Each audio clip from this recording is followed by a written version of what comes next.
On this episode of the Star Wars Time Show, Matt and Nick are coming at you live less than 24 hours after the debut of the latest episode of AHSOKA, because they sometimes listen to their fan feedback. This means you'll get their patented breakdown fresh and possibly some more outrage from young Nick over his homie Thrawn. After they set you up with their finale predictions, they'll lament a new report about a canceled Jabba the HUTT movie, which would have effectively been a sequel to the Solo film. Of course, the show will end with the Question of the Week responses and the latest round of Top 5. Star Wars.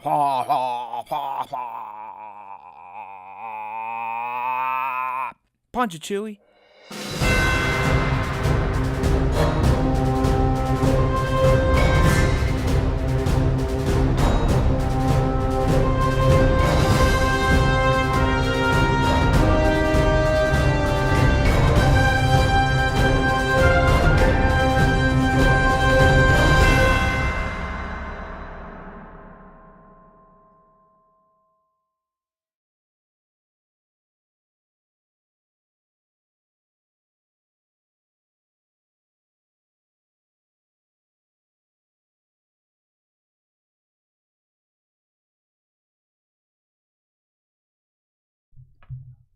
Hey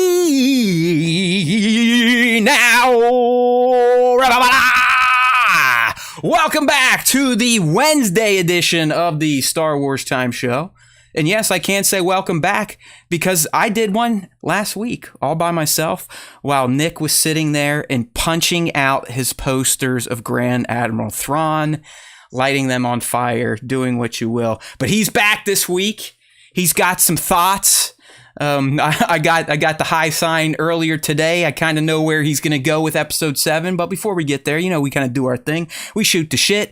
We tour around the pop culture universe. And then we're going to get into our AHSOKA stuff. Yes, Bat, that was one of the worst transitions of 23. But we were talking about something important. Like not doing the show and traveling. Yeah. Upcoming vacations. Hoorah! Yeah, like vacations instead of sitting here on YouTube. So, yeah.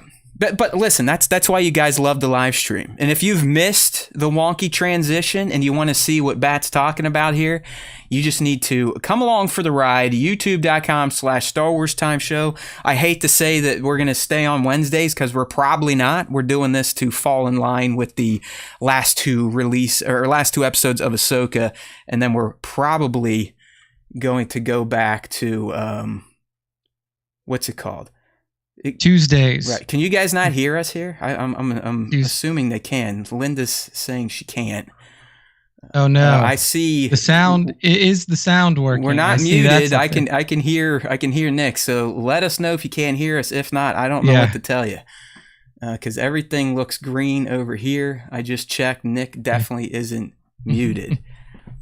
Earth. Yeah. So Earth to followers. If you can hear us on the stream, let us know. If you're on the podcast only. Yes. Okay. Okay. So we're getting some can hears, some sets. So Linda, I hate to break it to you. It might be on your end. We hope you figure that out because we speak your name.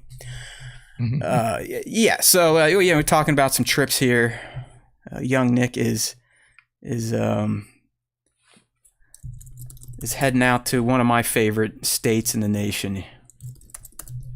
Hawaii. It's gonna be my first time there, so it should be fun. Going with my family.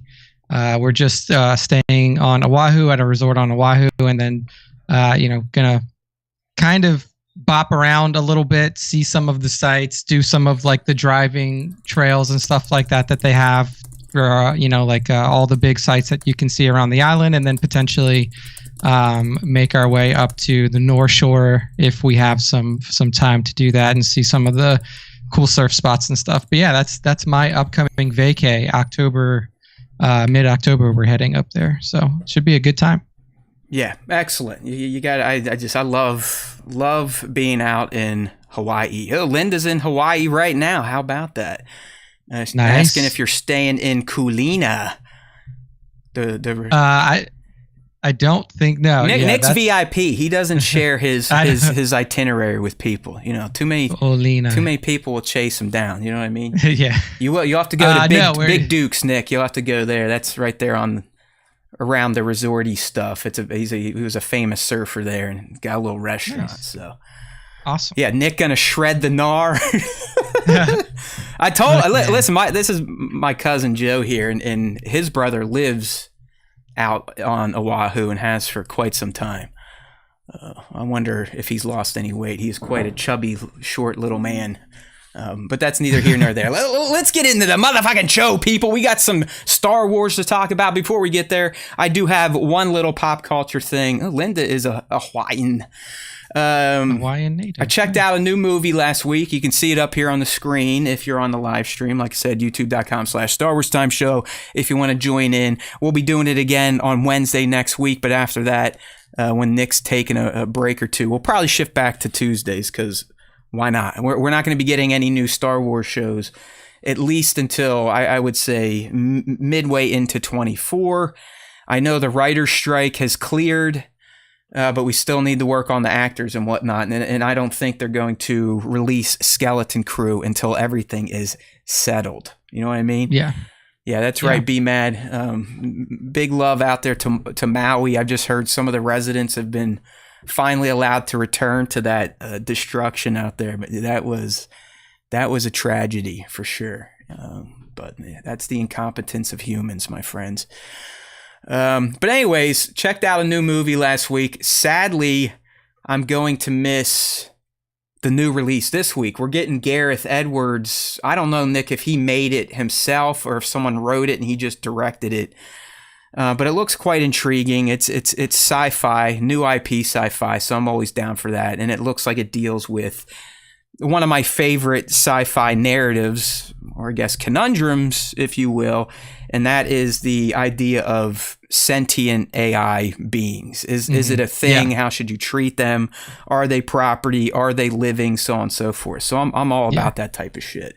That does seem really cool. And it seems like he is one of the primary writers, Gareth and Chris Weitz. And this, Nick, I believe this is his first flick post Rogue One, right? Like he was kind of put in a timeout for a little while after our boy had to come in, Tony, and help things out, right? It is. Yeah, it is his first directing job after Rogue One. And it seemed like he has done some like visual effects stuff after Rogue One, but this is his first time back in a directing chair. Yeah, it's called The Creator for those of you out there who are tracking it. And from what it seems so far, at least early reviews from Rotten Tomatoes is pretty fresh. I think it's like 80% on Rotten Tomatoes, so very high score. And it does seem very intriguing. So. Yeah, so I'm not going to make that because we're doing a little impromptu trip, which is great. Maybe I'll check it out next week because I don't think we have any good releases next week. But this week, two decent movies. It's with The Creator, like Nick just said. And if you're into, fucked up torture pain horror, I believe Saw 10 drops this week as well. It's crazy to me that there are 10 Saw movies. Well, this one, Nick, I watch it. It's kind of even more of a prequel than some of the Saw movies that were supposed to be prequels. Oh, Jesus. It looks like it goes back all the way to when the dude, I forget his name, is diagnosed and some hospital's like, oh yeah, we're going to fix it and do this, that, and the other thing. And he goes there, gets the tests. He comes home and his doctor's like, they didn't do anything. Like they didn't remove it. They just fucking lied to you. And then that's what kind of kicks him into his, all right, well now you're going to pay for this tour. So I don't know. I'll probably check that one out as well. I do, even though it's up to fucking 10, which is ridiculous, and they're all the same. It's why not? There's something about watching people mutilate themselves and get tortured that is entertaining. And I don't know what that says about me as a human, but here we are. You know what I mean? So I think I saw the first two, and then after the second one, I was done. But then I heard that the one that Chris Rock made was pretty decent, but not 100% sure if that's true. Well, like I said, man, they're all just it's just torture porn. That's what it is. Yeah. It kicked off kind of a little genre. Remember what Hostel came out after that? Yeah. It's just like who can one up a more fucked up torture device Now we've shifted back into repetitive franchise-based horror with The Conjuring has a bunch now. The Nun just got a sequel. Hey, listen, we love the cinema. Hopefully it doesn't die. Taylor Swift will probably inject some love here next week. I think her concert debuts, at least in AMC theaters, starting second week of October. Oh yeah, people will be out to see that because they go out to see anything, whatever. Yeah. How about that, man? Yeah. I mean, I know you're into the NFL and you didn't have a great weekend because your dude got dropped, but yeah, you there's no way you missed the Chiefs Bears game and the invasion of Taylor and all that aftermath, right? I mean, Kelsey's sales are up 400%, like jersey sales. It's insane. Yeah, I mean it was crazy. I mean, and it's literally like she was on screen for what, like 2 minutes total, maybe. Yeah. They would like show her for a little while in the box and then that was it. But yeah, it seems like no matter what medium she puts herself into, her fans will flock to it for sure. It's unbelievable. I mean, the NFL's been putting out, football for Swifties, like guides so they understand what's happening. And I love it. Listen, I'm a sucker for love stories. I actually caught Kelsey last week on Pat McAfee making the pitch. So then to tune in Sunday and see like he actually got her to show up. I don't know. It's just cool. Like, listen, when it comes down to it, fuck the Chiefs. They're not the Steelers. And fuck Kelsey. He's not on the Steelers. But I, as a human, I'm definitely engaged in this whole Kelsey Swift thing right now. I can't help myself. It is the pop culture moment of the week for sure. Yeah. Oh yeah. That has captured the minds of social media in fucking everywhere. Like it doesn't matter where you go.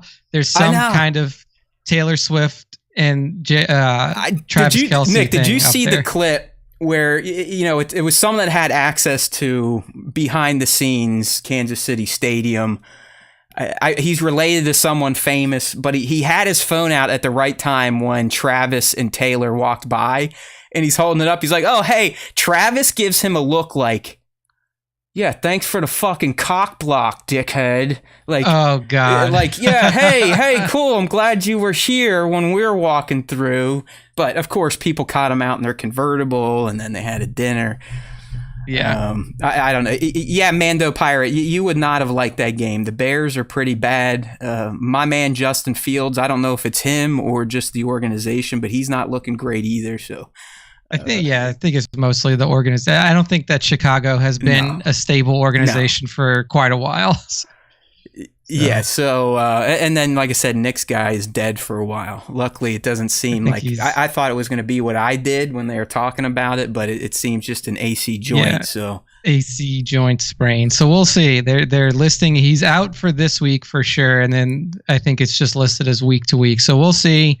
Hopefully the Saints don't lose too many games in a row. It was evident without him. I mean, Jameis is Jameis, man. It's rough. Yeah, just a little limited in what you can do with him instead of Derek Carr. But you know what? That's for a different show. That's for the football time show. This is the Star Wars time show. That's right. So, hey, we get off tangent, but it happens. That's the name of the game here at the SWTS. If you ever joined around. We cover all topics, but since we are in season, and I kind of have to get packing here, we have to get to today's, or really yesterday's AHSOKA episode 7, Dreams and Madness. All right, so unfortunately, Nick has already spoiled it for me. I kind of know where he's going here. So I'm gonna go ahead, and since he didn't get time last week, I'm gonna go ahead and let him kick off our breakdown and review. If you are new here, we typically give our light review thoughts, and then we'll drill into some of the nitty gritty, the top moments, references from past Star Wars, Easter eggs, moments that I wrote down that maybe Nick can help me with. So, Nick, I kind of know where things are going, but go ahead. Your fans have been eagerly waiting your live response to Thrawn's second episode in live action. Go. Yeah, I mean, I'll just kind of give you my thoughts on Thrawn and then my thoughts just kind of on the state of Star Wars villains in general right here, and then we can kind of just move into the episode breakdown. But essentially, like, I just don't like the Thrawn that's being portrayed in this show, and it's probably because I've read so much Thrawn. I've essentially read 7 books of Thrawn, from the old ones to the new ones to one of the prequel books of Thrawn prior to his insertion into the Imperial superstructure, and I just don't feel like the way that this character is written really lives up to the way that it was written in the books. And I think that our old intern Ryan, aka Kung Fu Treachery, also kind of had a similar sentiment when I was in Discord last week, like really kind of burning everything down around Thrawn. And I think he did a better job of he did a better job of expectation setting for himself. And I was, I didn't really do that. Like I was pretty confident that given the source material and given the fact that Timothy Zahn has written a new trilogy of Thrawn books within canon, that they would be able to adapt him well to live action. I thought that they did a decent job in the animated series, but this Thrawn just kind of feels like a cheapened version and just doesn't resonate with me. And that's fine. Like, not everybody's going to like everything. Not everybody is, not every piece of content is for everybody. And this just isn't for me. But what I think is symptomatic here is just kind of the issue with Star Wars in general. After George, they've always had a problem with villains. See, he's going to hit you with a good point right here, everybody. Yeah, and I think that the issue that we're seeing now with Thrawn, or at least that I'm seeing now with Thrawn, I'm glad that people are enjoying him. But the issue that I'm seeing now with Thrawn is symptomatic of something that is an issue with Star Wars even up to this day, and it's that the writers after George have not been able to successfully adapt a new villain to really take the place of Darth Vader and Emperor Palpatine. If you really look at the history of Star Wars, even all the way through the sequel trilogy, there's really only ever been 2 main villains. There's been some that have been sprinkled in there through the cartoon series for small arcs and other things like that. Would you count Maul among a great Star Wars villain, even though he kind of had to be resurrected to live out his full potential? Yeah, I think that Maul did a really good job of being a short arc villain in Star Wars, and there were other good short arc villains as well. I mean, you could even argue that Asajj Ventress had a really good short arc villain or was a really good short arc villain in Clone Wars. Obviously, with Maul, he was a great short arc villain in Rebels and towards the end of Clone Wars as well. But I think that they've had real issues of figuring out who's going to be a big bad and really how to write an intriguing villain after Palpatine and Vader. And I think that it's just kind of showing itself with Thrawn again. I mean, one of my big issues was, like, basically I laid out all of my issues that Matt went through on the podcast that I wasn't on last week, and my issues just showed themselves exactly how I predicted them to show themselves in this week's episode. And like that's just not Thrawn. Like, Thrawn doesn't allow people to go free knowing that they can foil his plan, and then all of a sudden, boom, what happens? The exact thing that I said was going to happen last week. It's like, oh, you sent Balin and Shin to go handle this with a bunch of nondescript stormtroopers that always fail, and what happens? The people that you don't trust and know let you down, and all of the stormtroopers failed. Like, literally, from the second that episode 5 ended and I saw what his plan was, I was like, this is how it's going to get fucked up. And that's exactly what happened. But he said he wasted their time, right? So is that Thrawn being overconfident, Nick, when he's telling Morgan? Is he trying to convince himself that his plan of losing the win is still the right way to go? Because she's starting to look at him kind of like how you're looking at him. Do you know what I mean? Like, because at the end, he's like, well, hey, listen, you might think the good guys won, but this is exactly what I wanted. She's wasting time. I mean, I don't really know how to read this Thrawn because it's just written differently, and it's not what I've become accustomed to with the character. So I really don't know what he's doing. He has been in exile for 15ish years too. Maybe he's gone a little loopy. Maybe whatever the power is on that planet, maybe it's fucked him up, made him a little stupid. You never know. Yeah, I mean, I just don't know. But like, I guess my issue with it is like the issues with his plan are so clearly flawed that even I could see it from an episode away. His idea is seemingly just like, well, I'm going to get off the planet fast and then they can't get off the planet. But realistically, like Ahsoka literally just showed up with no other way to get there. So like, you don't think that they can leave the planet the same way that they got like onto the planet. It's just, there's a lot of just like logical flaws that are very consistent with the way that like standard villains are written in Star Wars. Like, this is the same way that you would write if this was Captain Nita, or if this was fucking any other Imperial, admiral or general who was stranded out here. And it's so like, I shouldn't be able to look at what's happening and be able to be 4 steps ahead of Thrawn, right off the bat. And that's just kind of feels disappointing. But it is kind of symptomatic of Star Wars, since George had written the primary 2 villains that have really stuck with us through this entire time. I mean, the primary villain of the sequel trilogy ended up being Palpatine the whole time.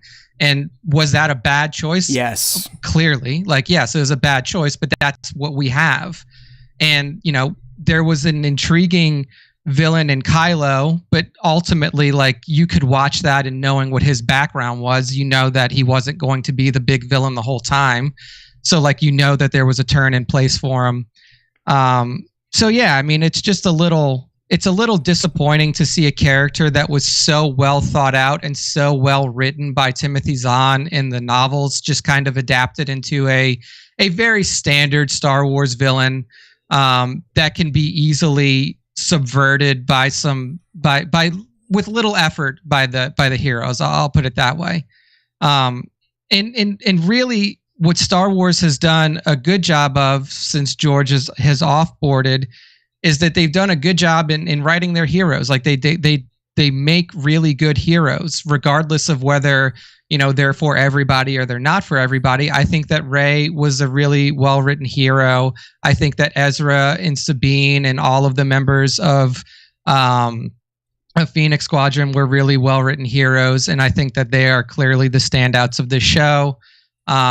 And I think that what may be happening is something that you mentioned, Matt, when I kind of gave you my thoughts on this episode, is what you said was, well, the good guys have to win. And if that's the mindset that the writers are going in with, and that's the mindset that, that we are now kind of putting onto the audience is, well, the heroes are going to win, then that disincentivizes you from writing good villains or writing villains that or even writing story arcs where the good guys don't win. I mean, if the idea and the entire kind of thesis that you're writing your show with is that, well, the good guys are going to win, you don't have a reason to put effort into writing villains that could win. And one thing that I like always point to when people bring it up, it's like, well, the good guys always win, or the good guys are going to win. The 2 most popular Star Wars movies, if you just go through and ask, like even multi-generational, like if you go and ask fans of the prequels, and if you go and ask fans of the OT, it's ESB and it's ROTS. It's Empire Strikes Back and it's Revenge of the Sith. And what happens? 2 wrong answers. The good guys lose. The good guys lose in both of those movies. And I think that people have, like, the writers of Star Wars may have lost sight of that. And I think that they are now writing it to just be like, well, we all know that the good guys are going to win. So why put effort into like making really deep villains or making it to where the good guys have to work just extremely hard to win, when the assumption is that they're going to win anyway. So like that's kind of where I feel that Star Wars is in general. And I feel like that's just kind of the symptom of what's happening here. I mean, if we look at the Mandoverse, just like the Mandalorian as a whole, there is so little focus on villains that the show itself, at least for the last couple seasons, have been built around the dynamic between the heroes. Like what made, the last 2 seasons of Mando interesting really was the dynamic between the Mandalorian people of, the underground kind of bunker people, the Creed followers, and the dynamic between them and the non-Creed following Mandos that were under the right. lead. There was Bo-Katan. Gideon didn't even show up till like episode 6 or 7. Yeah, so like that show didn't even have a real villain. It's like, yeah, like Gideon was there in the background, but it was also like, yeah, but it's like, what is this dude gonna do? Like, it was, the assumption was, it's like, well, yeah, once the heroes figure their shit out, then Gideon's gonna get waxed, and that's what happened. And I just feel like it's Star Wars, because I mean, we bring up ESB, we bring up ROTS, but in the end, the good guys win, right? I mean, Return of the Jedi, good guys win. Yeah, good guys win. So we haven't finished this tale yet. We don't even know if there's going to be a second season. So it's hard to sit here and say, at least for me, again, I don't have the attachments to book Thrawn. I know Thrawn from Rebels, and to me, no bullshit, he's that dude. I watched last night, I'm like, there's the dude. He's telling you exactly what he's doing, and it makes sense to me. He doesn't give a fuck about Ezra, never has. All he wants to do is escape. He didn't give a fuck about Sabine. He literally said, I let her go so Ahsoka wouldn't come right here and kick the shit out of us. So that worked out. And then at the end, like I said, it does feel like he's trying to convince himself at this point that he's still a master tactician. But he literally said, everything is going according to plan. They're out there fucking around. We're hours away from leaving. I'm the man. And I just take it as face value. But I don't know the guy from the books. And I was bringing this up to you earlier. I think all of you book Thrawn people, I would assume he's written as the protagonist. So he probably is the hero of those books. He is getting wins. He is written as a good guy, I would imagine, even though he's on the Imperial side. But he is the main point of view character. He's your hero. He's your protagonist. So he is going to be written just like the heroes are written in TV. And that's so like, and here's another thing where it's just like, in books, it's easier to do this. And there is no protagonist in the Thrawn books. Like he's not a protagonist, like, because he's not fighting against somebody else. There's no antagonist in the Thrawn books. What you're seeing is a master tactician at work and how he works through and subverts all expectation in a environment that is built for him to fail. It's not like him versus somebody else. But I would assume he still has a mission, or he's trying to accomplish something. Maybe that's the antagonist, but he is the hero of those books, correct? It's just like hero is not the word that I would use, but he's the main what I mean. character. Yeah, he's the main guy, so he's being written that way. He's not necessarily being written as the foil to the hero, because if there was a hero in those books, I guarantee you he'd get beat. And that's the problem. Like you are exactly saying what the problem is that if there's a good guy, they gotta win. Like that's the problem. Yeah. Hey, listen, it is an issue, but I think it also goes back to everyone that wants to light this guy on fire. That it's the same thing. Like you got to understand, we're in TV. We don't have thousands of pages to write, so they're giving us. And listen, Nick's opinions are completely valid. This isn't one of these pissing matches we used to get into. I'm still so surprised of how far off we are at this point in time on this show now and this character. And that's the fun thing about being human and understanding that opinions can vary. But I don't know. I mean, I don't want to say I'm brain dead, but the past 2 episodes watching this, I'm just like, yeah, this is pretty much what I expected. And I do think he's going to get the big win, which would be returning to the galaxy, even though no one in the dumbass New Republic thinks that's going to happen. And yes, of course, some of the good guys are probably going to make it with him, but I also think they're going to take an L. From what we've been explained, this should follow the ESB model, at least next week's episode. But I still don't think that's going to appease a lot of people that have these issues with Thrawn, because as Nick said, it's still going to play out like he's projecting. And I think I kind of predicted as much last night. I mean, there's only two ways the good guys leave at this point. They disguise themselves and sneak onto the Chimera, or they somehow snake out of there on Ahsoka's T6 and hope that the whales come back, which aren't going to happen because they know that their fucking burial ground is loaded with a minefield at this point in time. Like, I understand that those whales aren't stupid, right? Once they realized shit was fucked, what'd they do?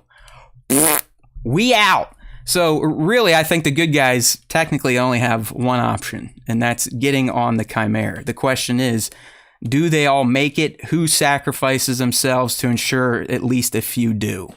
That's where we're going, people. Like, let's be real. It's going to be interesting. Like, I would be surprised, honestly, if they killed anybody at this point. Well, you know who I think it's going to be? You know who I think it's going to be? Hu Yang.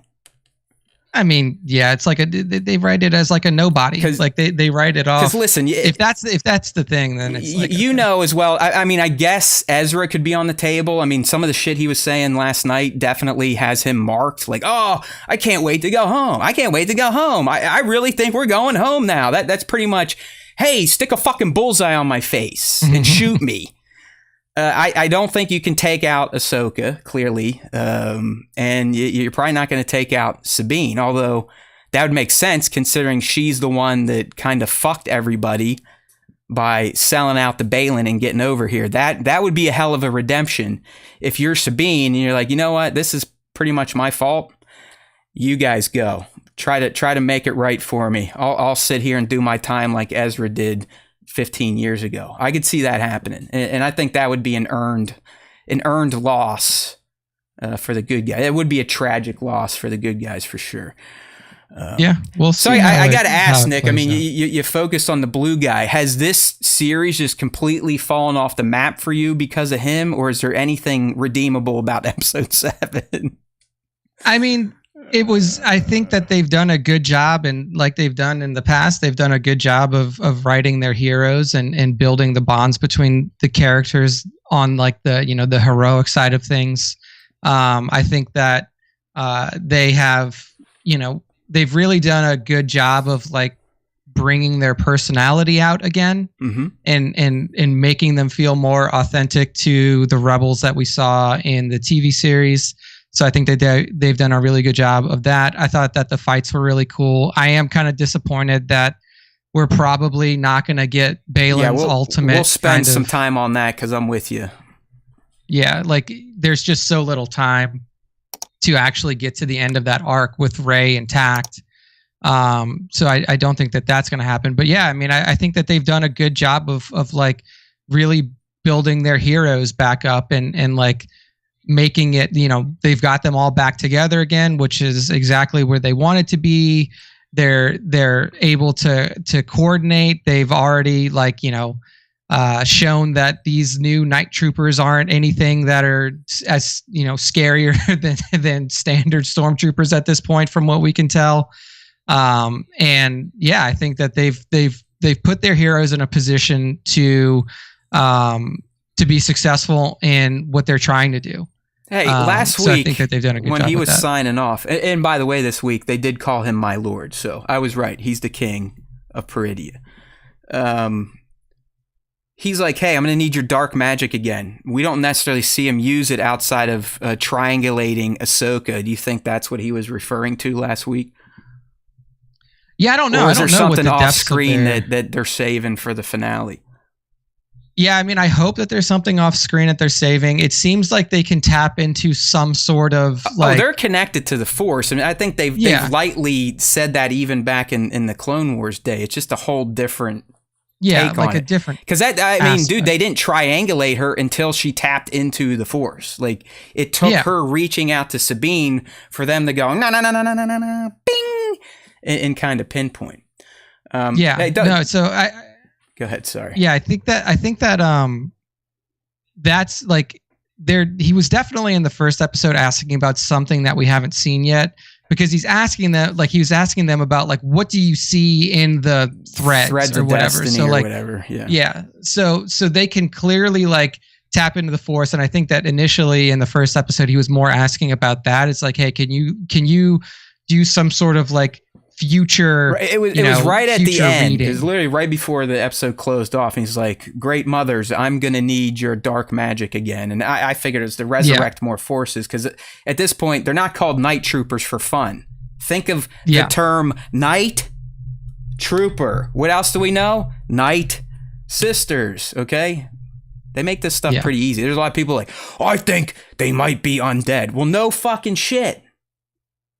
Night trooper. Turn on your captions, my friends. I'm telling you right now, at least on your first viewing, maybe your second, captions reveal a ton of shit you're never going to pick up without using them. They also refer to them as the grandmothers by the end of episode 6. I didn't see that again in episode 7, but it's like everyone's adopting the grand title at this point in time. Yeah, so they're shifting the names around quite a bit. B-Matt asked what I think of Baylan. I think that Baylan's probably the most intriguing character in the whole show at this point.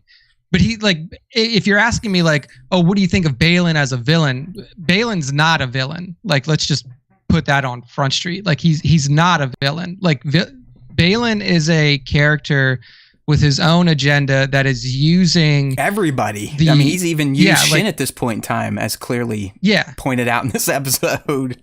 Exactly. Like, he is working towards his own goal that is completely separated from what the heroes and the villains on this planet are working towards. Like, he has he essentially, from what I can gather at this point, only agreed to work with Morgan Elsbeth because he knew he would get there. And then once he was there, he's like, I don't give a fuck about you guys. Like, like Thrawn, fuck you. I don't care. Like, I have my own thing that I'm focused on.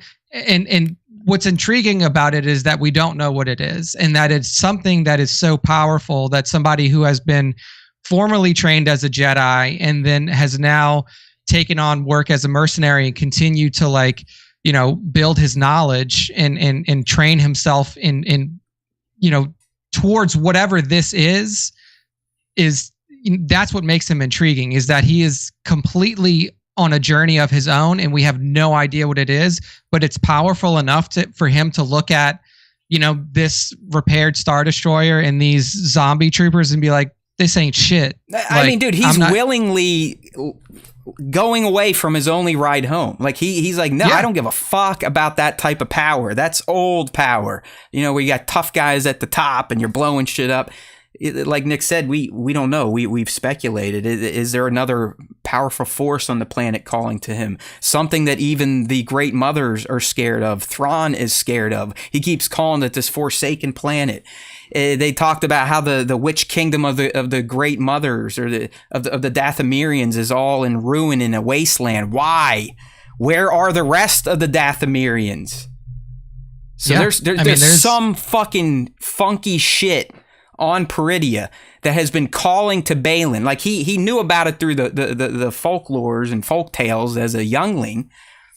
But like I said, way back when the premiere happened, I was like, I feel like there's some other evil force out there that's manipulating this adventure, and it seems that is becoming true, at least when it comes to Baylan, because they did confirm, sure as shit, the Great Mothers and Thrawn were definitely communicating with Morgan through time and space, so that was taken care of. But I do think Baylan has been hearing this other spirit, at least definitely when he gets there, because he's like, can you feel it? Can you feel it stirring? It's calling out to me. Like, he's a like maniacal about it at this point in time. So much so that he's like, hey, Padawan, it's been nice knowing you. Go fuck yourself. I mean, literally, that was the hardest cut you will ever see between master and apprentice. It was just like, yeah, go eat shit. Your path is not with me. I see you're just fucking. What a great line here. I wrote this one down. What the fuck did he say? Impatience for victory guarantees defeat. And possibly, Nick, he's talking about your boy too. Like I said, I mean, the way Thrawn is being portrayed, he does seem a little impatient, as Nick is saying. He seems a little too focused on the fact that time is on our side, we can get out of here, versus do I have backup plans if time fucks us? So, I mean, I think Baylan was speaking to everyone. Like definitely to the situation that's going on now with the villains on the planet, where it is just like very short-sighted, very one note, like put all these boxes on the ship and then go away. Like that's kind of the plan right now. And everything that surrounds the plan is just like, well, just get them away from us. Just make sure they're far away. And that's what makes Baylan interesting, because he doesn't give two fucks. I mean, even when AHSOKA shows up, he's like, you know what? It's good to see you, but we're going to have to do this again because I know you're trying to stop me from doing my thing, even though she's not. I got to ask you there, was that purposeful, or was that the Force that guided them together as she, kamikazed out of the T6? Like, did she know he was sitting there, or was that the Force being the Force? That may have been the Force being the Force. It could also be that just like, I mean, or did he know? Or did he know that she was going to be there? Because you know what I mean, dude. She literally is like, all right, drop the ramp, does a few rolls. Yeah. There's Baylan on his fucking mount, and there's Baylan. Yeah, and the thing with Baylan is like he would like. It seems like he is the one who's kind of like, hey, if you come around me, like I'll fight you, but I have no desire to. Yeah, I don't want to. So I think that it might just let me go. And I wonder, maybe she had to fight him just so she could steal his mount, because that's what she ultimately ended up doing.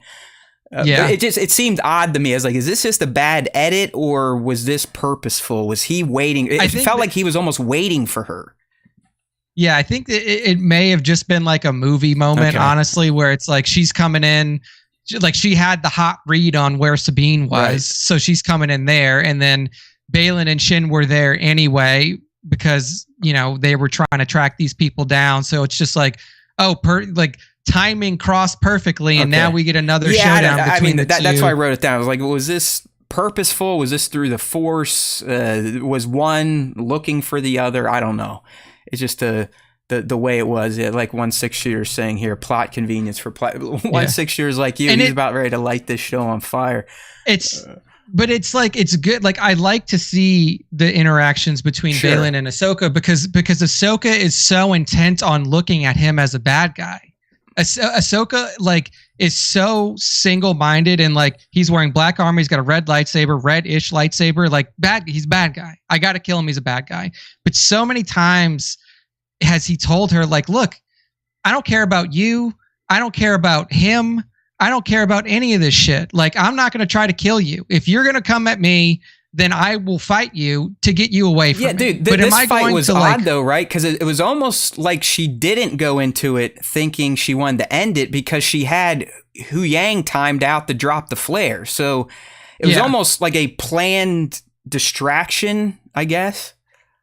Yeah, and and like when she landed and he drew his lightsaber, he's like, look, if you're going to get in my way, I'm going to fight you. If you're not going to get in my way, I don't give a fuck about you. Like, so that's what makes him so intriguing, is that he had, like, it doesn't matter who's in front of him. He is focused on his goal. So like, so much so his Padawan was in front of him and was like, see ya. You're not meant to be with me anymore. You're not meant to finish my journey. You're meant to go claim your power within the old power structure. Exactly. It's like, go become a part of this new empire. There's something else that I'm going to do. And it's always like, it's not even like a Star Wars thing. It's always intriguing when there's a character in a show that is working just completely parallel to everybody else. It's like everybody else going one direction or perpendicular to everybody else. Everybody else going this way, he's going this way, and he does not give a fuck about what's going on in this direction. Like, that's why I'm worried. So, I mean, we haven't even got through our general reviews of this motherfucker yet. This is a scatterbrained approach here, but it's working. It's what happens when we interact with the guests, so it's a good time.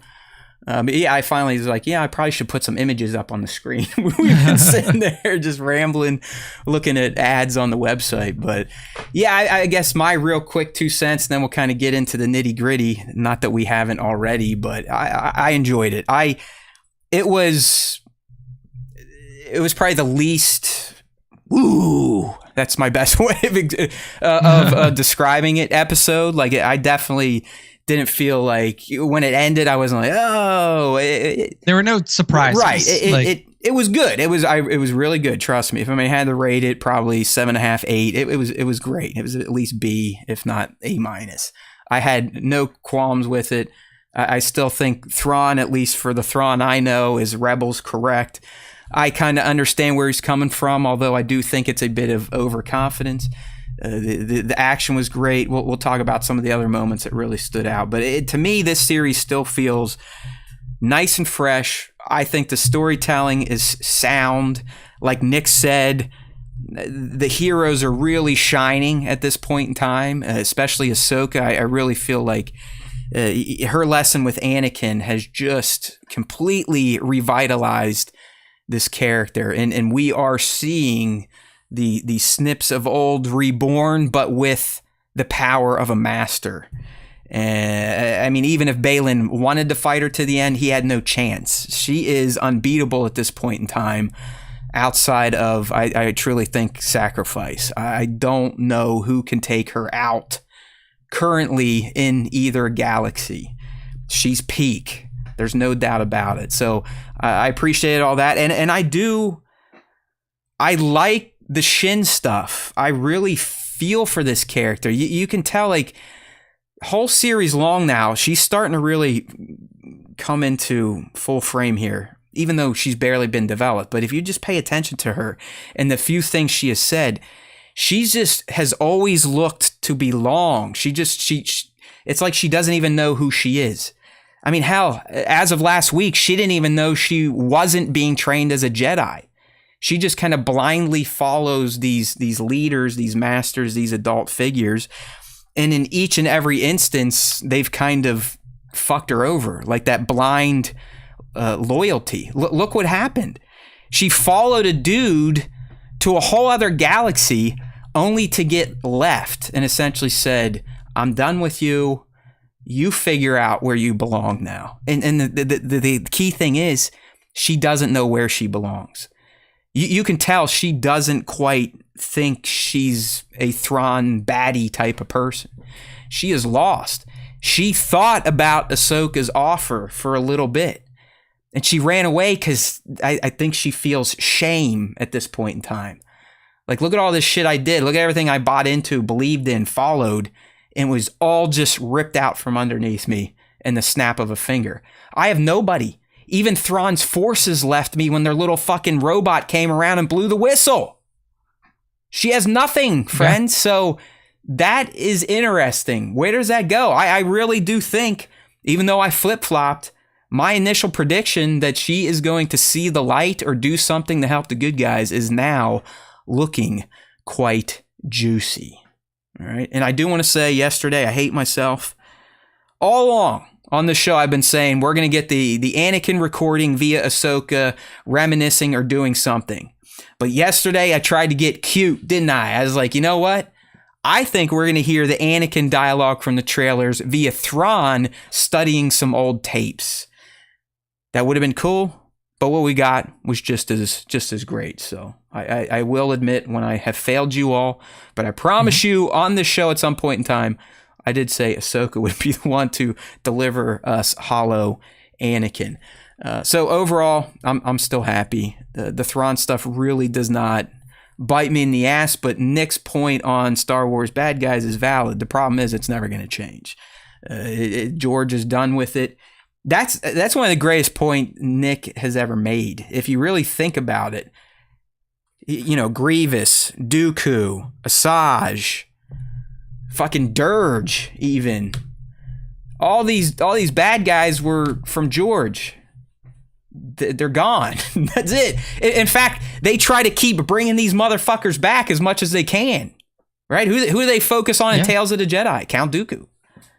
Who got a main focus in Clone Wars and Rebels? Darth Maul. Same with Grievous. I mean, Grievous was only fucking the first 45 minutes of Revenge of the Sith, if you really think about it. But then he had a whole second life as one of the main villains in the Clone Wars.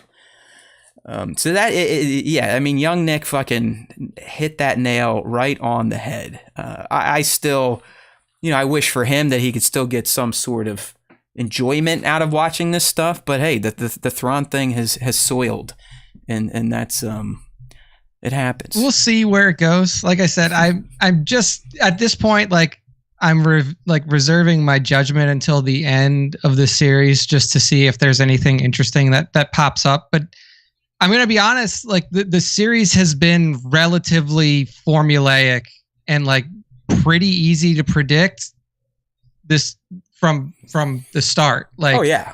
I didn't expect it. I mean, well, I guess the one gift we got, and I'll talk about it because I don't think it's going to get paid off on, is Balin and his. Yeah. Him and Shin have been the mystery of this series. Like you said, unless you're completely casual, we all knew. Well, I mean, I knew what this would be. Maybe that's why I'm not so upset, because it's like, oh yeah, it's playing out exactly as it would. It just, I don't know what other way this would play out. I just don't. They're not leaving three heroes stranded while a good guy returns, and we all knew Thrawn's coming back, or why introduce him in Mandalorian season 3? Why pitch the idea of an Endgame style Mandoverse movie? I mean, who gives a shit about the Remnant now, right? Xiono surely doesn't, now that Gideon's off the map, even though I don't think he is. But you all get my point. Thrawn has always had to return. That's it. Yeah. But that doesn't discount what Nick's saying. Yeah. Like, from a narrative standpoint, he's spitting truth. I don't know. It hasn't affected me that way with this series. I'm still high on Ahsoka. I wanted it to be a bit more intelligent. I just wanted it to be like, I wanted it to feel like, you have to start reading again, buddy. You're going to start reading again. I mean, like, I do. Because I really wanted it to feel like the heroes fucking earned it. They beat him. They outsmarted him. They did what they needed to do to earn this victory. And like, up to this point, they've been given everything. Like even in the starfighter like chase with Ahsoka, he's like, we'll just leave her and we'll just shoot bombs at her from space. It's like, how many times has that been done in Star Wars? Well, like, how many times it, right? He told Morgan when she looked at him like you would have, like, are you sure, dude? Well, he's like, no, yeah. Let her choose her own path, so we'll always stay one step ahead. And then Morgan looks at him when she gets away like, didn't I fucking say that was retarded? That's what I was saying, man. You are Morgan. Morgan, even though she's subservient to him, you can tell in her mind, she's going, what the fuck happened to this guy? This shit's kind of shady. I agree with @Nick C on YouTube. It's like, if you are, I wish that they would have used a different character. I'll just put it I just quick. Wish that this wasn't Thrawn. We got one here from Johnny Boy. Do you think Shin takes out Balin? Or tries to? I hope not, because I don't think that she could do it, because I don't think that she's just like a raw ball of emotion, and Balin is so in tune with himself, with his purpose, and with the Force in general, that I don't think that even if she like snuck up behind him when he was asleep, she could kill him. Like, and I don't think that necessarily he deserves to be killed by Shin. Like, I see a lot of people out there, like, or a lot of people in chats, like, Balin deserves a lightsaber in the gut from Shin, and it's like, realistically, like, what did he do to her? Like, he put her in a position to where she is now in a part of an organization that is extremely powerful at face value, and if she can follow through on the tasks that she's been given, then she will be a valued member of this new empire. And all he's done is like, look, I'm going to train you. I'm going to give you all of the things that you need. And I'm going to put you in a situation to where you can succeed if you put forth the effort. But I'm not going to be there for you always. Like, as with every master and apprentice, he's like, I have done everything that I can do for you. It is now your time to thrive on your own. Is she upset about that? Almost assuredly, yeah. But it's because, like you were saying, she's never had to make a decision on her own. Like, she's never been in a situation to where there wasn't somebody telling her what to do. And now she's afraid. Is that Balin's fault? No. Like, Balin has put her in a position to succeed, or at least put her in a position to make a choice, like an intelligent choice, to where she should put her allegiances. And he doesn't ultimately care. Like, if Shin turns to the light side and joins the heroes, does he care? No. Like, he doesn't care if she ends up with Thrawn or with Ahsoka. I do think they're tied together, and it goes back to the Norse wolves, you know, Skull and HUTT. I mean, did you literally see their mounts? Hers was light, his is dark. I mean, it's Dave couldn't be more direct with what he's trying to tell here. And the story is, from what I've told, one chases the sun, one chases the moon. When they catch them, Ragnarok happens. So I'm, you know, Nick, I don't know if you picked up on it, but apparently at the Night Sisters, wherever the hell they're chilling, when they're standing out there on the balcony in episode 6, there's a doorway. That door apparently has Zepho symbols, the same that had been featured in, you know, Jedi Fallen Order. And apparently there is like some crazy Zepho power god thing. You know, maybe that's what it is. Yeah, I mean, that's probably. But think about the Norse mythology. If he catches his power and she comes and gets hers and they come together, you know, we're destroying shit. So I mean that I do think their fates are tied. So I'm not opposed to them crossing paths one more time and potentially taking each other out, or one preventing the other, so on and so forth. 1/6 shooter's thinking he's looking for the you know, some form of power, and she may try to kill him to get it herself. He thinks he's looking for something to bring the Jedi. See, I was talking last night. Someone deciphered the Arabesh on his gauntlet, and he's got all the fucking OT heroes' names on it. Luke, Han, Leia, R2. But as he wants to go to the beginning, he wants to break the cycle. It does feel like he wants to reset something, take the Force away from the galaxy. I don't know. That's why I'm worried, and that was probably one of the biggest downsides to me for this episode, is the fact that they did not move Balin's story ahead at all. I mean, the only thing they changed is he ditched his apprentice. He got no closer. We learned nothing more. So how are you going to have enough time in the finale to pay off on that fucking thread that's been going on for multiple episodes and show the inevitable rush to try and get the fuck off the planet or stop Thrawn? Thrawn gets off, so on and so forth. So I have a bad feeling about this, as they say in Star Wars. I think the Balin shit, unless we're getting an hour-long episode, which you know we're not. I mean, you know, knowing modern Star Wars, the finale's probably going to be 30 minutes long. Yeah, it'll be you know what I mean? One. Like, that's just where we're headed. So, but I too have been thinking, is he trying to snuff out the Force? Is he trying to, you know, prevent it from ever going back? He doesn't want to start the Jedi Order because he specifically said, I don't like their ideals.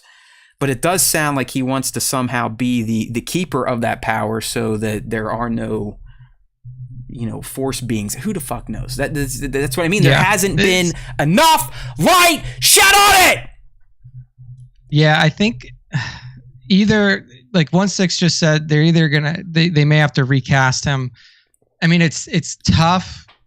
They may have to recast him. I think that and it's so hard to do this now because the show was already finished before he died. Ask his family, use fucking AI and CG. We can't just slap another dude in there, because I think everyone's right. I mean, this popped up in the Discord today. I don't know how you resolve the Balin stuff in full when we only have one episode left, and there's the whole other big plot point of Thrawn trying to get the fuck out, and obviously the good guys also trying to get the fuck out.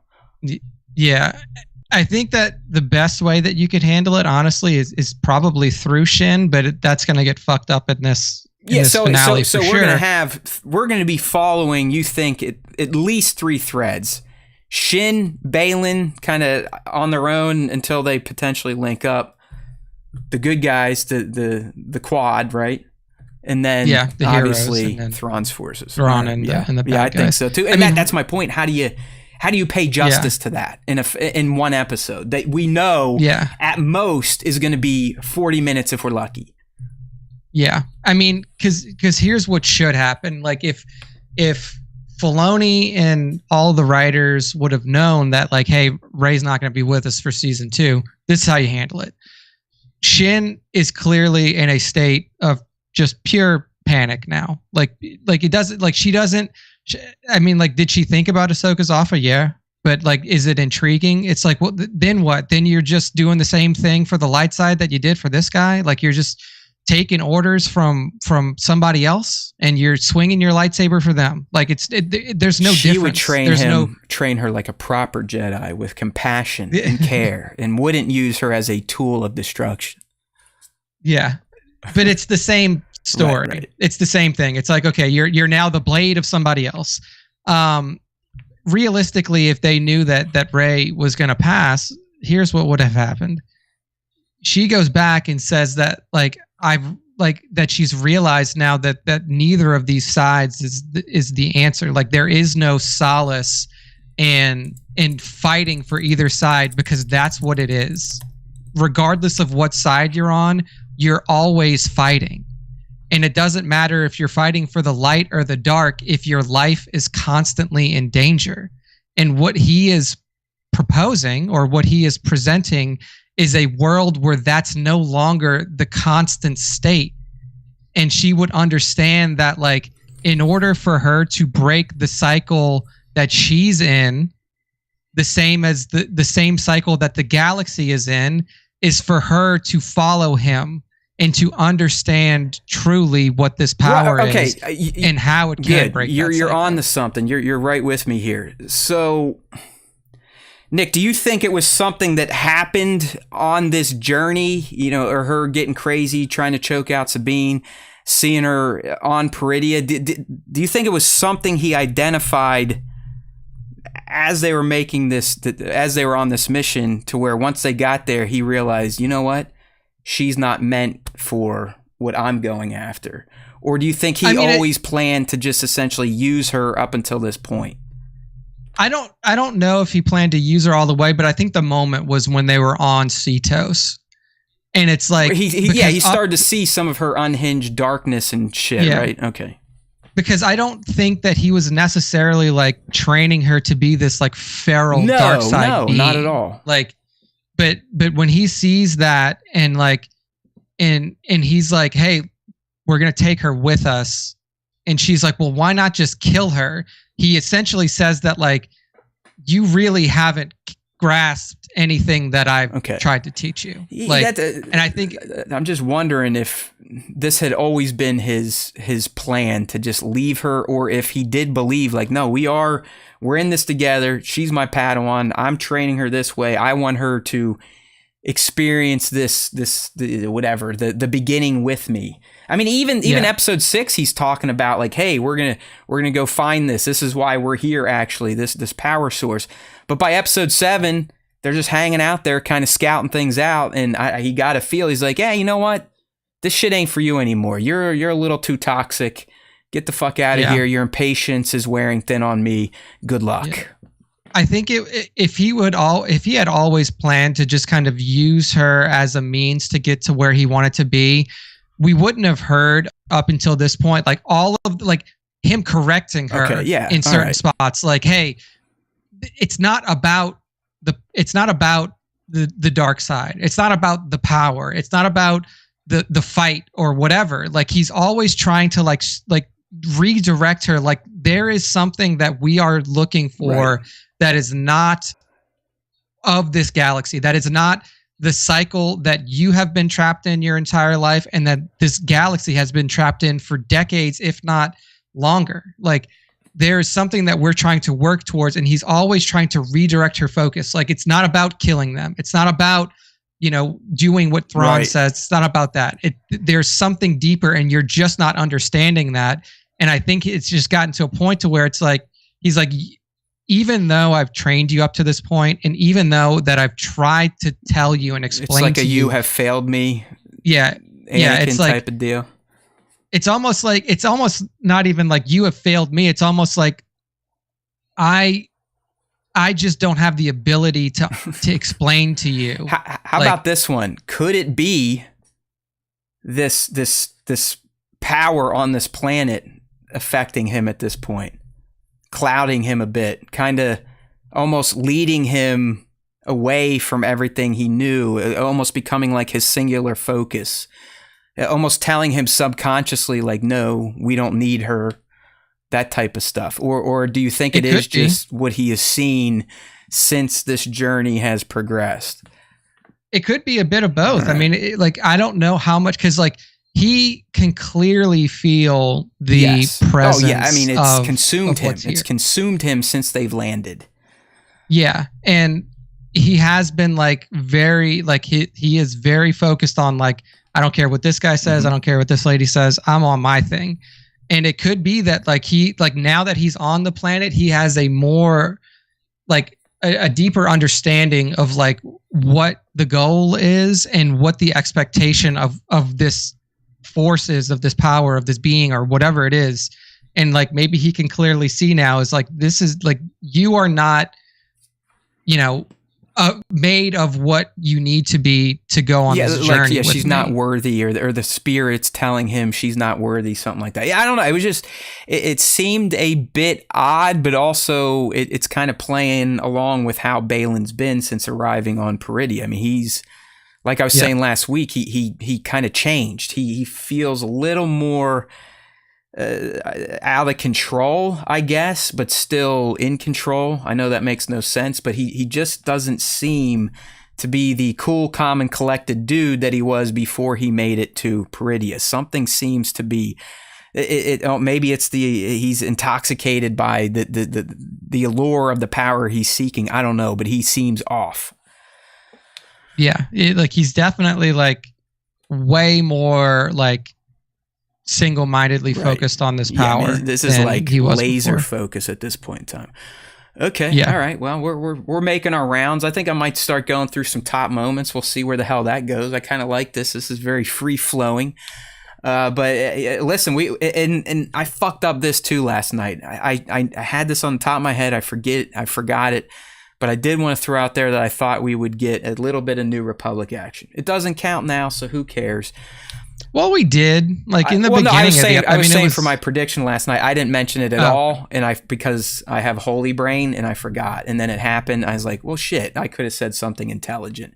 But Nick, it was definitely a top moment to me. Not necessarily the first part of the trial, although it was good to see Xiono acting like a complete douchebag, and Mothma trying a little bit to rein him in. Either, in my opinion, though, she was still getting ran over.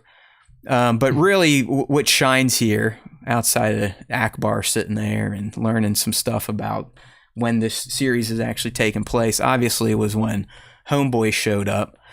All right, C-3PO with Mr. Daniels himself doing the voice. I hope they didn't put that old man in the suit. But I kind of think they did, because did you notice how he's leaning back and looking up the whole time? It's like he couldn't support the weight. He's like, fuck no, this. I mean, look at this. Look at the image where he's standing next to Hera holding the data card. I mean, he's literally like he's gonna go under a fucking limbo pole or something. Were they on a raised date? Well, I mean, yeah. Were they on a raised kind of, but not but that Hera's raised. not. It's not like you have to look fucking straight up into the air. Yeah. You know what I mean? So, but listen, it was a great fucking moment. And you know why? Because it was the perfect way to incorporate Leia without doing the wonky shit and the CG. Yeah. I honestly think that's why C-3PO was used. It's like, hey, let's get away from that shit. We can still channel the essence of the character, as he did perfectly, relaying Senator Organa's messages to Xiono. So it was fantastic to see him show up. I would assume a lot of you older fans, you OTers, there's something Pavlonian about the original characters. But when he showed up, and I'm not even a huge 3PO guy, when he showed up, I got that little flutter in my soul, like, oh, comfortable Star Wars. No, my little kid boy Matt Star Wars. And that was a great feeling. But getting the stuff about Leia just kicked ass, and how she donkey stomped Ziono, like, you little bitch, I'm the head of the defense council, suck my tits. That's Leia, okay? And then obviously Mothma gets the real story afterwards. I'm still sticking with my call that Mothma is useless at this point in time, because, you know, she still wanted to yell at Hera, like, wow, did she really? Well, yeah, after the fact. So why the fuck do you care? Because we're figuring shit out. We're getting shit done. Go fuck yourself. So I really enjoyed this scene, even though it was political. But as I said in my review, check it out on YouTube, I love Star Wars politics just as much as the mysticism and the action. It's right up there. I love this type of shit. Dude, it's just crazy to me because, like, we saw Ziono. Like, Ziono was one of the, tertiary, secondary characters in Resistance, and he did not seem like this much of a douche. Like, this, they really turned this dude into just like a hardcore asshole. I think you're right. I mean, he barely is in the show, and even when he is, he's still kind of yelling at Kaz. But I think Kaz talks about how him and his dad was kind of a douche. I think so. I think it was established in Resistance that Ziono wasn't the most lovable type of person, but you are. I mean, they lean hard into making you want to kill this guy. Yeah, I mean, if anything, you're like, man, the New Republic should fail just because this dude is clueless. Right. Like, this dude is just so, like, he is so simultaneously uninformed and wrong, and the arrogance, right? I mean, this motherfucker seems more arrogant than a senator during the rise of the Empire. Like, I mean, he's just a fucking scumbag. He's like, I'm Senator Ziono, blah, blah, blah. Whatever I say is the best. It's like I have no clue what I'm talking about, but I'm like, for lack of a better term, he's very Trump-like. He has fucking no clue what he's talking about, but he says it so confidently that you're like, are you okay? Like, did somebody, like, hit you? And that's my point about Mothma. I mean, she's essentially the judge here, and she just lets him pop off. It's like, dude, shut him down. Aren't you? You're still something. You're the fucking chancellor, right? I mean, you got a gavel, maybe. That's enough. And I think that's what made the Leia moment so great. Through a droid, she has such big balls still within the New Republic. She sends her droid. Ziono disrespects him, and he lays down the smacketh. It was fantastic. I mean, it was vintage fucking Leia. That's exactly what Leia would do. She would never, ever waste her time on some bullshit like this. So she sends Goldenrod, her lifelong protocol droid. So BMF, he's like, I feel like Ziono is an Empire spy. No, that's the point. That was the case, not. It would have. He's not. He's not. I mean, listen, Nick. I read this stupid shit all the time. Everyone's like, oh yeah, he's just remnant. I'm like, guys, you got to go watch Resistance. Then he never was a bad guy. He's just a fucking asshole. Yeah, I mean, he makes it all the way to Resistance within the Empire, and like towards the end of Resistance, he softens. Like, he finally realizes. Yeah, after they blow up his home world. I mean, unfortunately for us, Ziono during the sequel trilogy is off of Hosnian Prime, but that's where they lived, and it gets blowed the fuck up. And then he's like, "Oh, okay, yeah, Kaz, I love you, Kaz." Yeah, he finally realizes, like, oh wow, I was really fucking dumb. This whole time. And now we can see, so like, it seems like if you haven't seen Resistance, it seems like, oh, well, they're making this dude, he's going to be a fucking Imperial spy or New Order, First Order spy. No, he's just that fucked up. Like, he's just boom. Like, and that's the point of the Senate. I don't know. I don't think the Senate is going to have a bunch of Imperial spies because they're still from all of the planets. Where the Imperial spies are at are in the brain trust of the New Republic. Like the military, it's commerce side, it's everywhere. It's in the important shit. The Senate, fuck the Senate. They're not Yeah, going it's on the ground. Right, exactly. It's on the ground. Like where everything happens on the ground, that's where the Imperial I'm not spies saying are. there aren't some shitty senators that are probably getting kickbacks from the Remnant, but where the work is happening is as Nick said, it's out there on the streets, in the sands, in the cliffs, in the ether. It's not sitting around debating. But yeah, I'm sure they're getting greased. But sadly, and I don't fault anyone if you didn't know this guy beforehand, but yeah, Xiono he's straight up. He's just a straight up douche. Yeah. Yeah, League. That's you're exactly right. League saying, I get the sense through these scenes they're showing how broken they are. They can't. Yeah, I mean it's very clear now. Within, I mean, what we got in Mandalorian was just the start. There we got the bureaucracy, all the red tape to get shit done. Here we're just seeing it laid out in full. They can't fucking debate their assholes. I mean, it's ridiculous. And my point last week, we had a nice little clip kind of go viral when I was screaming about how the New Republic's stupid and they're sending capital ships, and seeing some of the comments just proves my point that most Star Wars fans don't know what they're watching. But the New Republic is dumb, and this scene reproved it. It's just, you know what else I liked here? We got a little world building when Teva drops well, what about Mandalore? So it's very clear now for the people that still think this show, and I don't think you've been here, Nick, since this revelation. There are now people that think Ahsoka is taking place after A New Hope. Okay? That's who we're dealing with as a fan base, first and foremost. Yes. How? I don't know. It's why I go nuts on this show sometimes. It makes my brain fucking hurt. Like, how you watch Ahsoka and go, oh yeah, this happened after Luke blew up the Death Star. It's like, what?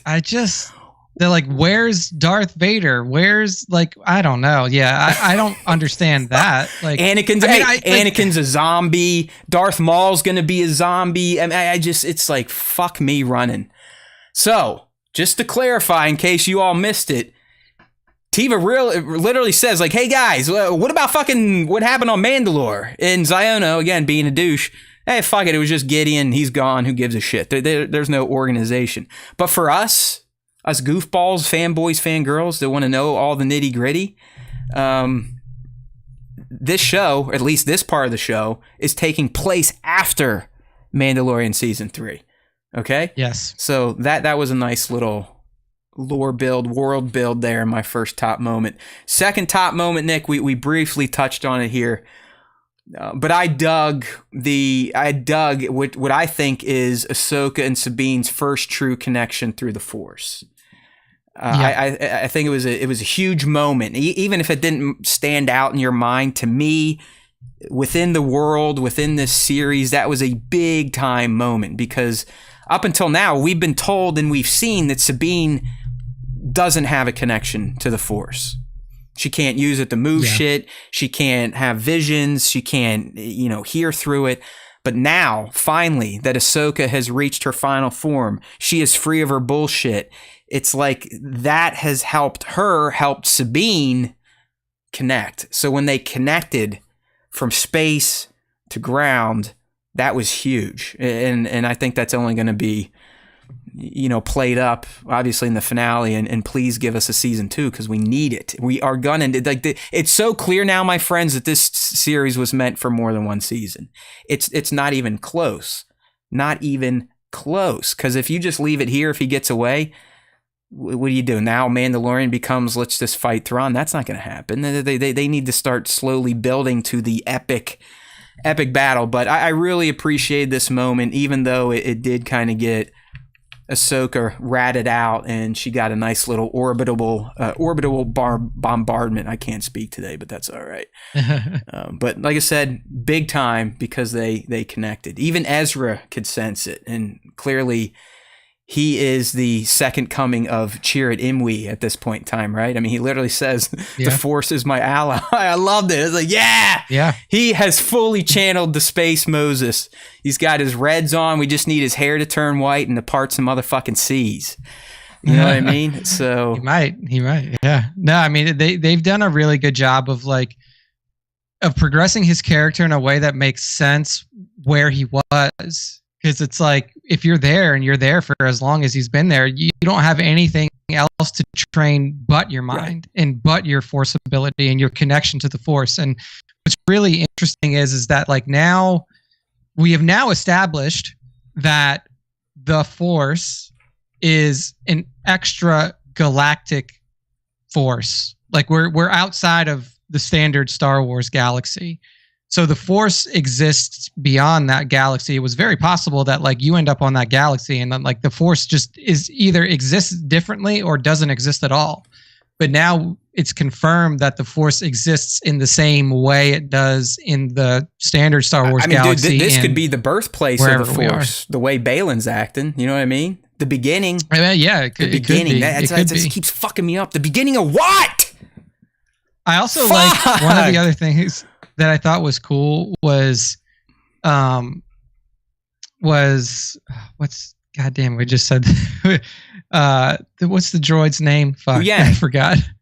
Yang like when he was talking to Ahsoka when they're coming in, and he's like, well, how do you know we're even going to be close to him? How do you know that we're going to be like, we're going to be in a completely different galaxy? We may not even be in the same place. He had all the same thoughts that we did leading up to the other episode. Cause he's like, we're going to a different galaxy. There's going to be multiple planets. And he's like, and then and then he lands. He's like, well, I guess we are here. Once they landed right into a minefield. And you know what? I will say this, call me a softie. I'm glad the mines weren't just systematically exploding per gills. I'm glad they just were kind of like little bee stings. And after a while, they're like, all right, fuck you. We got you here. Good luck. Pew, pew, pew, pew, pew, and they all shoot out. I was fully expecting as soon as, once you hear the bombs going, to just see whales fucking exploding from, Thrawn's chimera shooting his orbital guns up into the sky. But no, luckily it was just, little mosquito bites and they got the fuck out. I like this. This is why I like B-Mad. And Nick, you'll get this too. He says, my cat is actually named Kazuda because he's a klutz. So B-Mad watch Resistance. And I've said this before. I became a huge fan of Kaz because of how unique he was as a Star Wars hero, because he was such a klutzy fuck up. Like he was not your traditional Star Wars hero where they got their shit together. He kind of stumbled into victory through 2 seasons, and I was a fan of that. So good job, B-Mad, on the cat name. That's very, very on point. Done. All right, next top moment is essentially the last third of the episode, because that was the Balin Ahsoka version 2. And then the triumvirate square off with the Turtle Rock motherfuckers and the Tusken Samurai. I mean, starting with Balin and Ahsoka, and we've pretty much talked about their interaction, so not much to go into. Once again, just shot beautifully. I love this scene I have here pulled up on the live stream right now, where Balin is in his pose with one arm back, and Ahsoka is almost getting into fucking Danny's crane, right? From the Karate Kid here. Yeah. With he's got the leg kicked up too. With her sabers out. I mean, again, these fights are just some of the best of the franchise.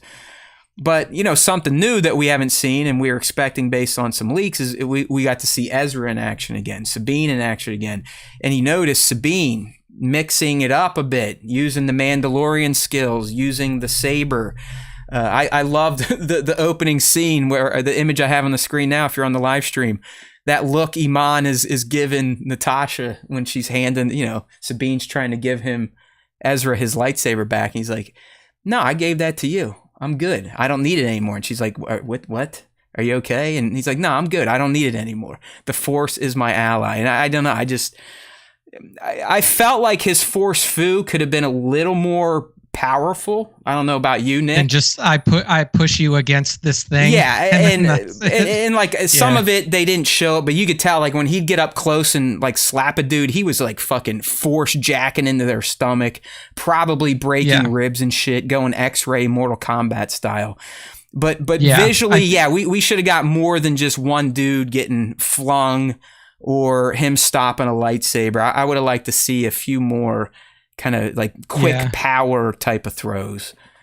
maybe he's saving that for like, because like realistically, they threw cannon fodder at them. Like they got stormtroopers and then fucking Tusken Raiders thrown at them. Shin and did the give Tusken him a Raiders haircut, didn't even have right. He wasn't paying attention Shin, and almost lopped the top of his, like a true scalping. Yeah, like got some of the hair, but yeah, like he got thrown like a bunch of like Tusken Raiders without guns, and then the one apprentice who is so mind fucked that she has no idea what she should be doing. I want to see like we have to see if they're going to keep him around this long, but like I would really like to see how he functions in a galaxy where like there's like actual like threat to him, because in this fight there was no threat. Like there was just nobody that was even close to being able to like give him a run for his money, for lack of a better term. Like, I have a feeling we're going to see this dude with a lightsaber before this season ends. Hear me out. Hear me out. Yeah. Star Wars Rebels, Thrawn's office. Did he not have a lightsaber in his collection? I'm almost positive he does. I think he did, because it wasn't one of the lightsabers from the Temple Guards. Right, and I know some people are trying to say it's Kanan's, but I've actually gone back and researched this, and I'm pretty sure that, what's her name? Is it Price, the female that was on Lothal? Yeah, that was I'm pretty sure she's seen holding it after Kanan's death on Hollow, not actually delivering it to Thrawn. Now, obviously, if it is Kanan's saber, that's going to be a narrative fucking gem.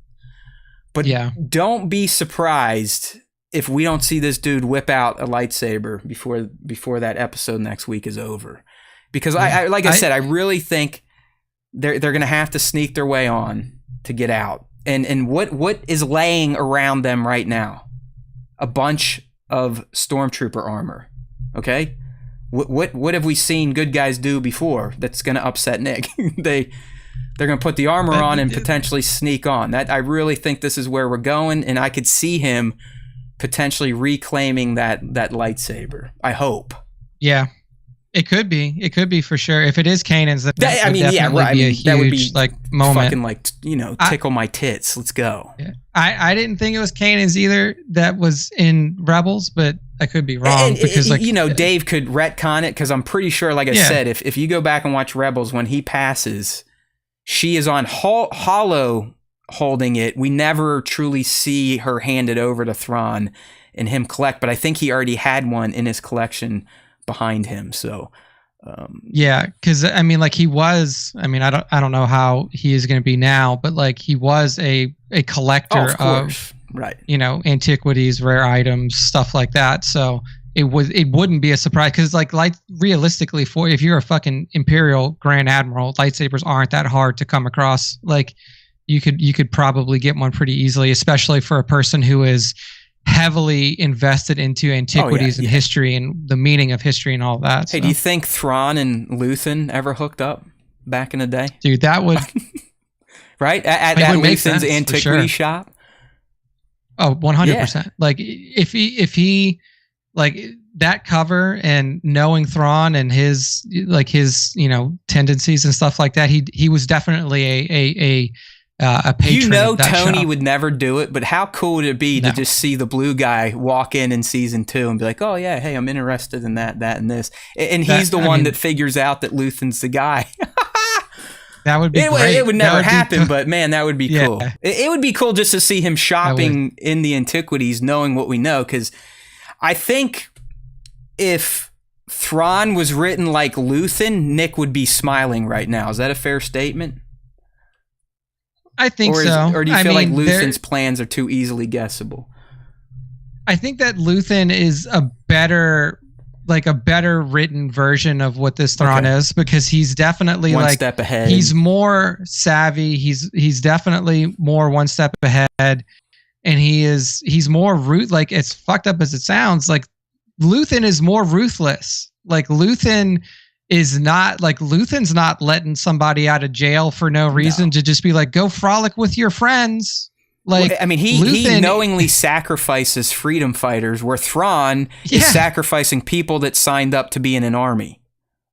It's completely different in my mind, right? Like exactly. Like this, like Luthen is definitely a bit more Thrawn-like than how they've written that Thrawn just so came to far me. I was like, in you know this what? I think galaxy. Luthen Sure.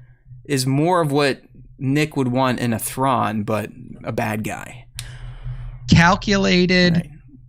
Just well, calculated. He gets to cheat though because he's a good guy, Nick. So he's allowed. He's allowed to be smart. He can be smart. See, he's allowed to be smart. It's for the cause of the bad or of the good guys. If you're a bad guy, the intelligence is hard to grasp. Hey, but like he said, Thrawn showed us his little recording of loading up the caskets, and that little progress meter is almost done. So time is on his side, my friends. Time is on his side, or at least he thinks. He does keep saying, like, I do think the Balin thing worries him, even though he'll never specifically say it. And kind of like B-Mad said earlier, I also enjoyed when he learned that Ahsoka was tied to Skywalker. It was like, oh, fuck, okay, all right. All right. That's another thing.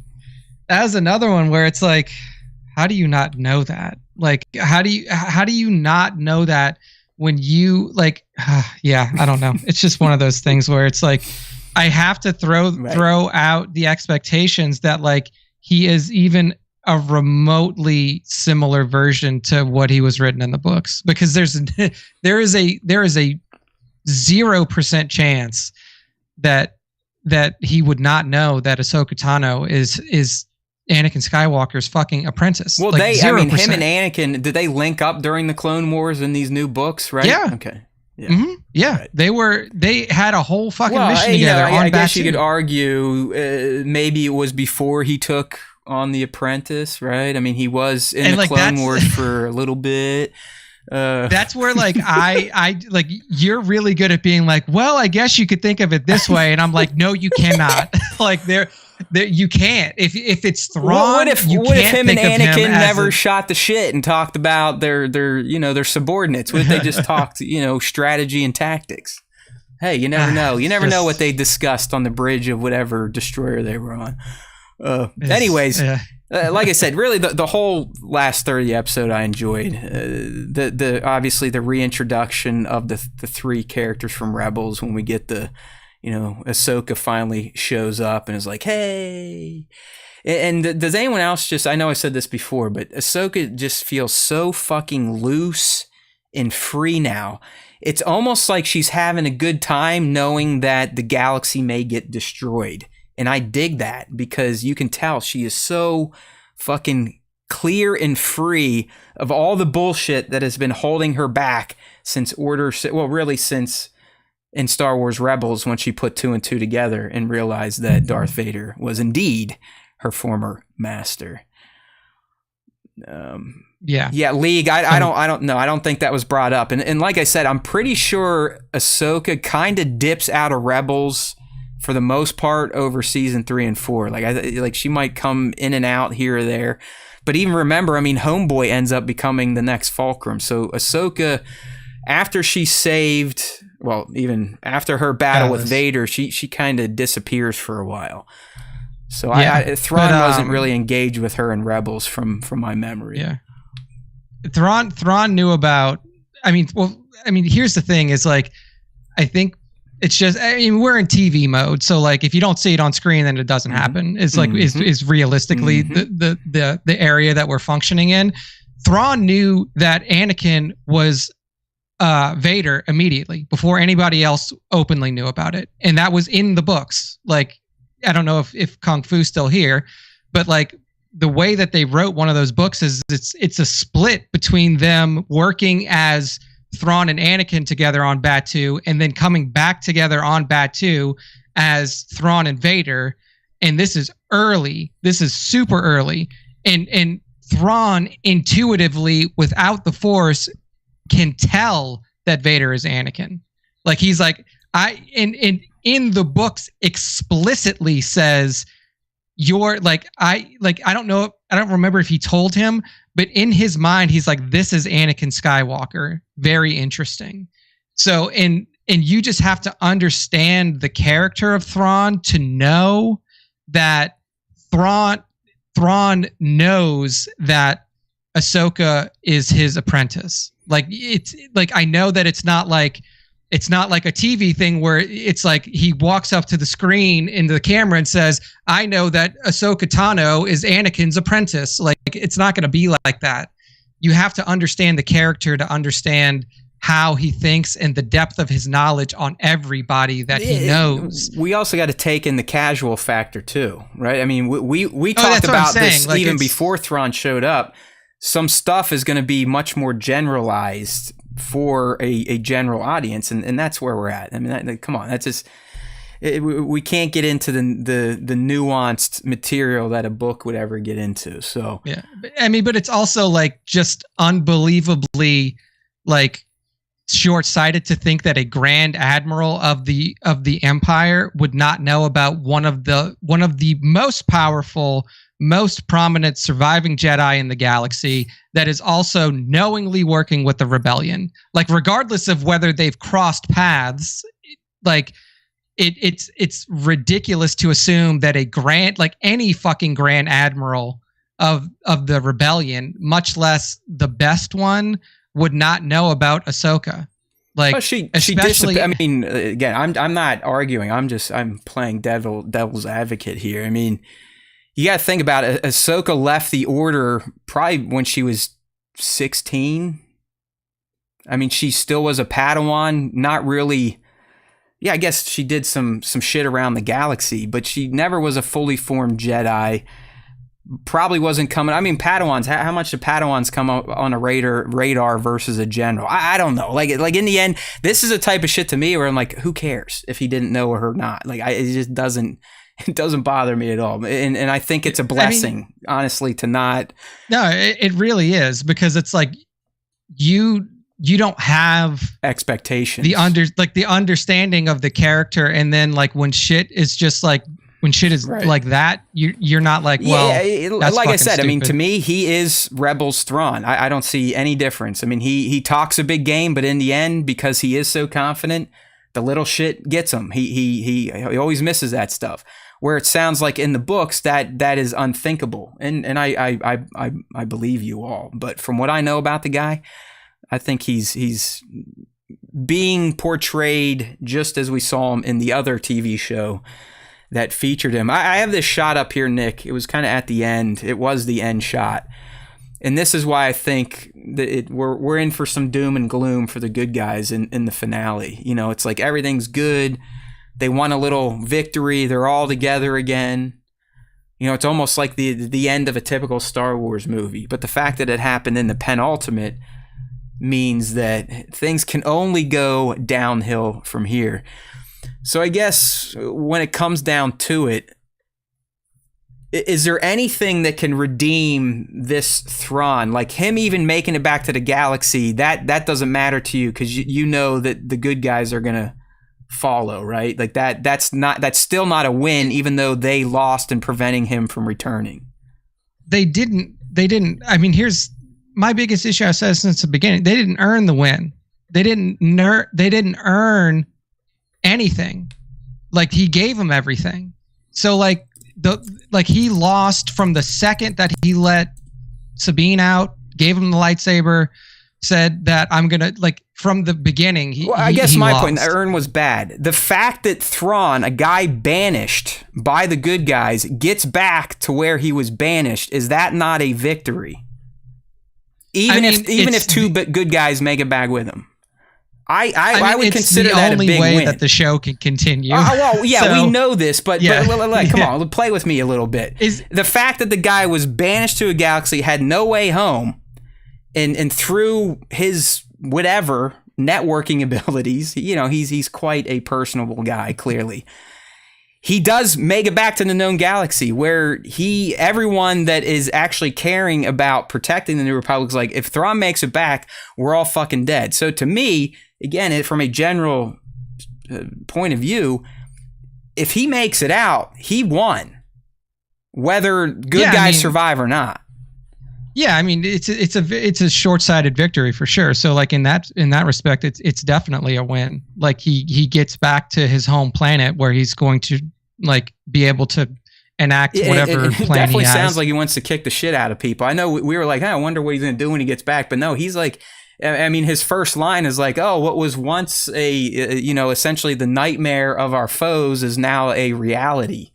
So I mean, he's hell bent to fuck shit up, I think. Yeah, I mean, like we're not even like I'm just gonna like I just have to pretend that like storylines that are canon in the books now like just don't even matter to this character anymore, because like realistically, if we want to talk about like what like the character would do, it's not even fucking close to what's happening right now. But like, so I just like we just have to let that go. But like, it's a win for him for sure. Like he gets back to the galaxy, he has whatever it is that he has. If you would consider any level of victory for him, because I mean, yeah, that's a win. That's a win for sure. Like, you know, chalk it up. Master tactician, right? He's a yeah. Like if we want to talk about like in your mind, the real Thrawn victory would be good guys murdered, he gets the fuck out, right? Like that's what should have happened. I mean, like murdered or whatever, like taken off the board. Make them work. Make them work. Like make them work. Yeah. Okay. Like what work have they had to do so far? Like Sabine had to take like what 45-minute hour ride on this thing and then find her best friend with his lightsaber and all of his power, and then Ahsoka gets there with the space whales, and then he essentially says like, oh, we chased her for what 15 minutes in space, let her go. Like, we'll just shoot some space bombs at her, and then surely that'll take care of it, right? Because that always does in Star Wars. You shoot some space bombs at people and they're dead. 100% taken care of. We're going to have those people, like those two people that I don't know. The one who was a Jedi who I said that is not trustworthy, and then that other girl who doesn't know what the shit she's doing. They'll take care of the entire crop of good guys. Easy, no problem.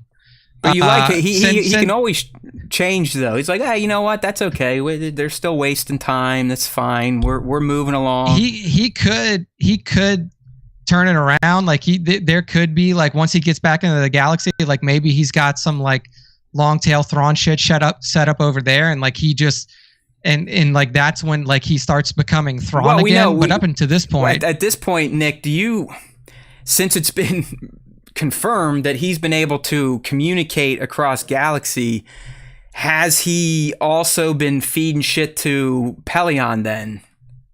I really fucking hope so. All right. I really fucking hope so. I hope that his plan is not jump back in and then just really hope that all of the Imperial remnant notices that I'm back and runs to me. Because at this point, there's one thing we know for sure. Even the rest of the Imperial remnant generals or commanders or warlord, whatever the fuck you want to call them, the only one of them really believes that Thrawn's coming back. All the rest of them are like, what the fuck are you talking about? Like, Thrawn's been got, like, in Mandalorian, like, we saw that like Pelion's talking about this, and then everybody's like, yeah, whatever.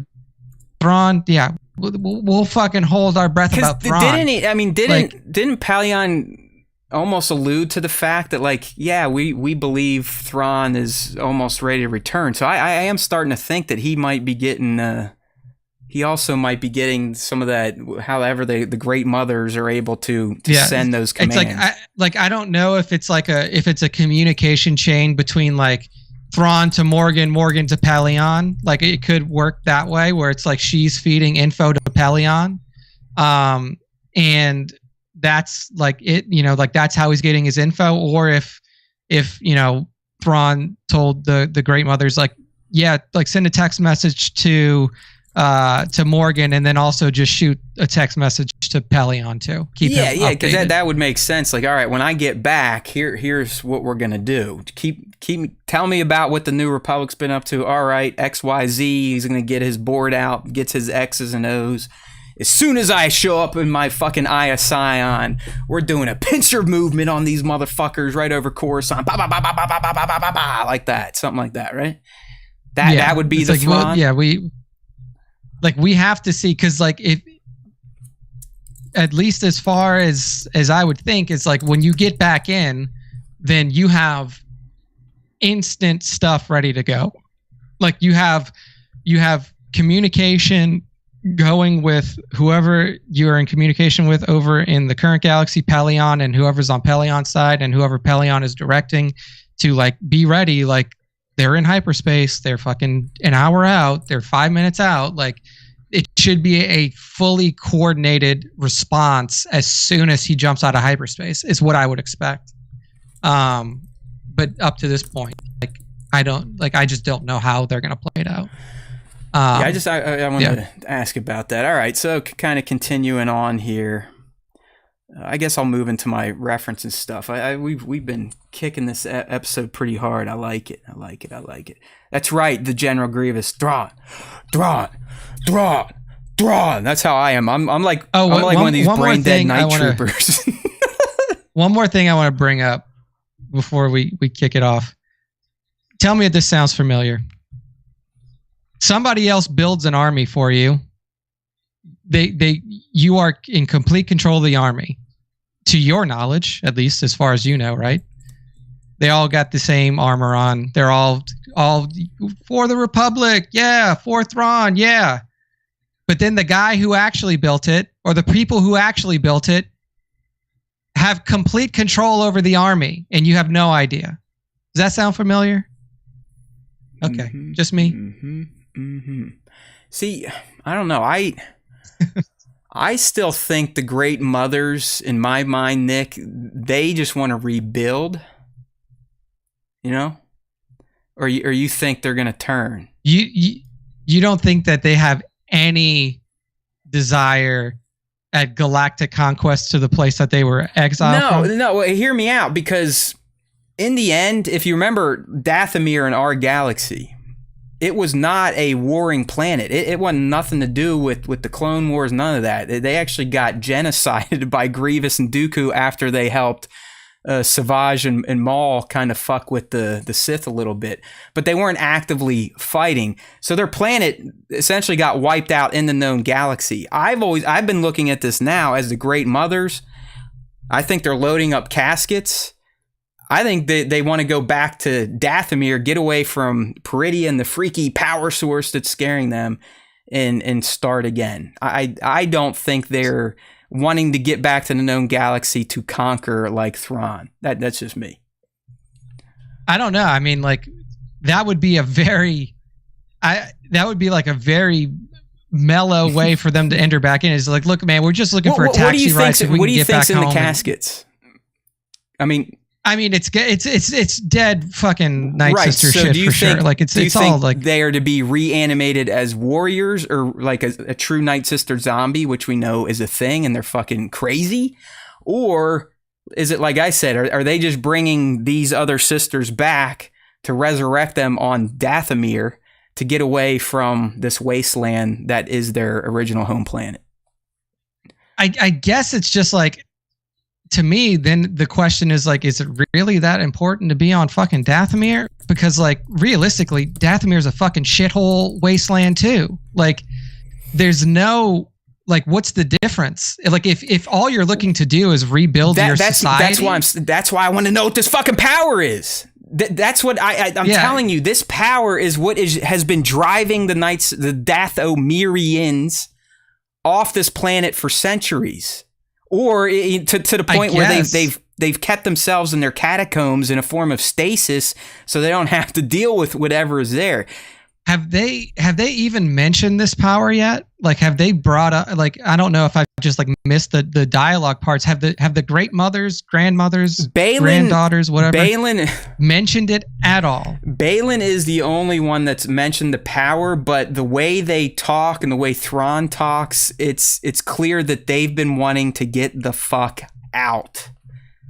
Yeah, and like that's where I'm confused, because I would think that like if it is this power that they want to get away from, then they would have mentioned it in some way, or like they would have brought it up at some point, and it wouldn't have only been Baylan to bring it up, or like they would have told they could tell that like Baylan is here seeking this power, he cannot be trusted. Something. Well, there's also a theory when they sniffed out the Jedi that they were actually it was his scent and not Sabine necessarily. Yeah. Then you would, God, man, if that's the case, then they got to fucking speak up, because like realistically, if that's the case, then why did they put their own thing around her? Like they were the one I smell Jedi. I know. And they're the ones that captured Sabine. I know. So if that's the case, did they get confused and have bad eyesight? Like I don't know. Or Balin's just that good, and he was like force deflect. He's like bang, he's like bing. Yeah, he's like farting the fucking Jedi scent over to Sabine. Yeah, I don't know. And a little cloud floated over around her, and she's like, "Hey, what the fuck?" Yeah, and it's like, oh, it's the Jedi smell. Like, I like it. That's the only thing that gets me is like, I guess it could be the power, or because if it's me, clearly this world is livable, right? Yeah, like it's a shithole, but you have breathable atmosphere at least. Yeah, and you got water and you got food. Somehow you're surviving. Somehow Ezra survived, like out in the wilds, away from this town, like the stronghold and everything else. Like, why not rebuild here? Because honestly, like I don't know if, like, obviously having an ancestral home is important. You want to get back to your ancestral home, but like, well, Nick, why not? Dathomir, Peridia is their ancestral home. Dathomir is where they learned. Remember from episode 6, the Night Sisters, the Dathomirian. Fuck these words. The Dathomirian Night Sisters were the first race to learn how to use the whales to travel between galaxies. That's why I've been asking, okay, then why? Why did they come to our galaxy and settle a planet and call it Dathomir? Why did they feel that they had to leave? Because it's clear most of that civilization has left or died. So why? Did they come to the known galaxy and settle Dathomir as a shield against this power in the future in case it figured out how to transfer galaxies, or were they just explorers? It all hinges on Balin. That's what I mean, and we're gonna get fucked on this. I know we are. Yeah, I mean, I don't understand. It's got to be this power or whatever, but it just seems weird that they've never mentioned it, and the only person that's ever brought it up is Balin, and then also Apollo Apes asking rebuild with what Dark infrastructure? Magic. Done, dude. It's infrastructure is not on a planet when you get there. You have to build infrastructure. Like, do you think that Earth had infrastructure when it was unsettled by humans? Maybe they meant resources, Like, but there's enough resources for these crab people to build cars. Like, what do you mean there's no, like, there has to be resources, but it also, because people are surviving and living on it. You have to admit, Peridia looks like a destroyed world, right? I mean, there's lots of monuments that are toppled. It looks like a wasteland, just like, I mean, that's why Shin in episode 6, she's like, hey, bro, why do we want to be here again? Everyone seems to want to get the fuck out, yet we are heading away into this wasteland that you're telling me used to be a great witch kingdom. So what happened to it? And I'm telling you, it's this power, but...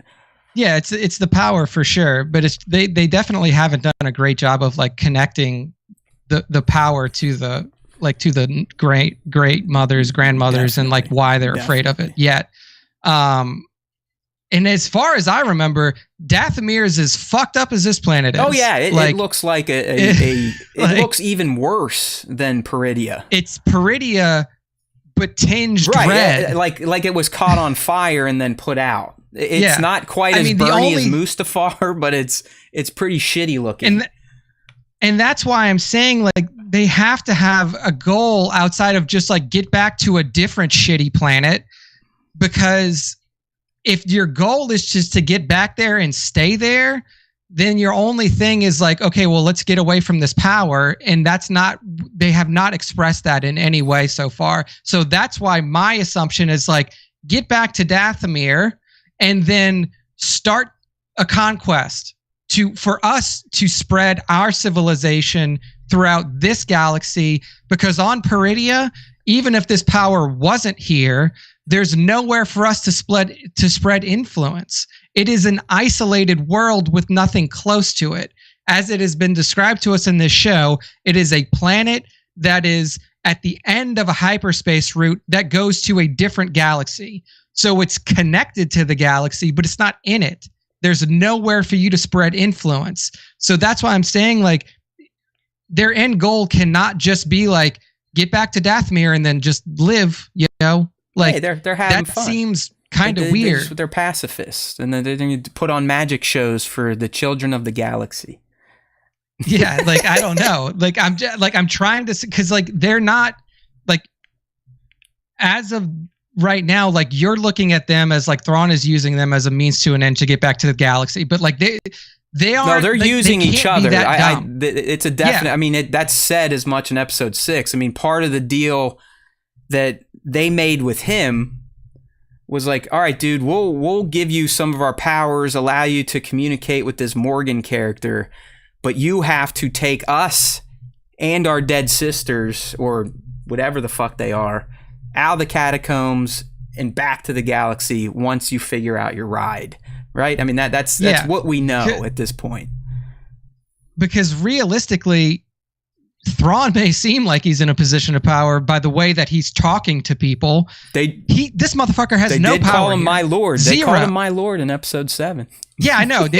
People get called shit a lot, but like, what would be different? Like the only thing that is keeping Thrawn alive right now is the fact that Morgan Elsbeth knows how to use the IS-Ion. Like, that's it. Like he has no power where he sits outside of his ability to leave. So that's why I'm saying, like, once they get back into the known galaxy, wherever they want to be, why, like, you are under no, like, authority to listen to this blue fuck anymore. Like, his entire army is built based off of your magic that you have control over, and you surely have control over who these fucking people. That would be very interesting if they do turn on him after they make it home, but clearly that's not going to happen until they get what they want. I like what Matt Polanca's saying here. Technically, Ahsoka does take place after A New Hope, way after. Way, yeah, 100%. Yeah, it's like 100%. But yeah, I mean, like, I just, like, all I'm saying is that we do not have a full picture of what these grandmothers are. And if our assumption is that, like, they're going to get back to this galaxy and they're just going to be like, thanks, Thrawn, bye. I feel like we're severely underestimating what their intentions are. Like, I don't think that their intentions are just to go, like, back home. Like, that would seem ridiculous. And it's just like, yeah, you can also just, like, keep the whole army that we built for you. Price of admission, I guess. Like, hey, man, Thrawn he's an impressionable dude. You know, like I said, he's got those social skills, the soft skills, as we call it in IT. Not only can he strategize, he knows how to deal with people. Okay, he's a people person, as we like to say. Linda brings up a good point here, and I'll try to answer it. If the mothers used the whales to travel in the past, why can't they use them again? My guess here is the whales don't, from what we learned, they only come to this planet, galaxy, to die at this point in time. So that's my best guess. They're not, it's not like Cetos where they seem to kind of hover and maybe make babies and do that type of shit. As is explained by Balin, they travel here literally to croak. So that's my best guess there, Linda. But I've thought about that too. Like, well, couldn't you just fucking, snap your fingers and get one of these bad boys to show up and take you out? But I think the fact that they come here to die and they made a special trip for Ahsoka, you saw what happened as soon as they dropped her off. See ya. So that's my best guess. Again, nothing great, but here we are. Remember, it's science fiction, it's TV, short form. We can't get too deep. Okay. Up next here, Apollo 8. We're severely underestimating Thrawn. I think. Yeah, I think this dude needs to go back and listen to the beginning of the podcast. Don't worry, Nick is not a fan of TV Thrawn. He's a fan of the Thrawn you're talking about, Ape, and he doesn't feel that he's getting that version in the show. We'll see. We'll see what if he has a long game that actually plays out when he gets to the new galaxy. Then maybe I'll change my tune. We'll see what happens when. But he made another good point. Like here, I'll put it up on the screen, saying, "I don't see the means and the manpower in order to rebuild a new empire. He needs to get back and reassemble all the Imperial warlords." And yeah, I think. I'm not talking about like rebuilding. He was talking about the Night rebuilding Sisters on Peridia. I was talking about the Night Sisters. I don't give a shit. Like Thrawn's goal is to get back to the known galaxy. Obviously, I'm talking about the Night Sisters. Like, what are the Night Sisters? Like, what is their plan? Because at this point, are we supposed to believe that like this guy showed up and they're just like, yeah, we'll do whatever you want us to do, no strings attached. Just take 300 of our dead bodies with you, please. Yeah, like that's what I'm talking about. Like, of course, Thrawn. Yeah, of course, Thrawn's. No, yeah, that's exactly what's going to happen. He's going to get back. Like, I mean, it would be fun if it was like what I said. He just showed up and was like, and just starts frying people. But he's probably going to run into Paleon and start reforming the Empire. That's why Hera is trying to get these bozos to buy in. Like, yeah, exactly. Like, listen, people. Sure, it's a remnant now. Sure, they're scattered. But what they don't know is something we know. We know there is a Shadow Council. We saw it in Mandalorian. We know they are organized. We know they're all working towards, outside of Gideon, this plan. I mean, it's so, for us, I know we're mean to the New Republic. They don't know about the Shadow Council, but they should. All right. If they're hearing things, they should, just like Hera and the rest of the people that actually know what the fuck's going on, they should be a little bit more in the know, a little bit more cautious, and they're not. So he is going to come back and do exactly what Hera is telling everyone that they're going to do. Yeah. So, I mean, we'll see. Look at B-Mad. Sister 6. I like that. Sister 6. I like that. B-Mad getting multiple comments on the screen today. Good for you. Good for you. And here's 1/6 shooter with his dad joke. It's certainly Peridia than Deathamir. Only the best comedy on the Star Wars Time Show. We love you people. Thank you. No, Apollo 8, he's not. Ziono is actually, he's featured in Star Wars Resistance, so he actually is a good guy through and through. He's just a piece of shit douchebag. 100%. Yeah, he's just, he does not know. Yeah, I mean, he never was an Imperial mole. He never was a First Order lackey either. He's just a very misinformed and loud senator. Yeah, he's just an angry dickhead that's never fought a battle. Probably had a silver spoon his whole life. But his son ends up being a pretty good, unique type of Star Wars hero. If you can watch Star Wars Resistance, which I know for some people it's like getting cancer because it's set in the sequel trilogy, it's animated, so on and so forth. But it isn't bad. Ape, this actually came from a cartoon. Star Wars Resistance is where the Ziono family is introduced.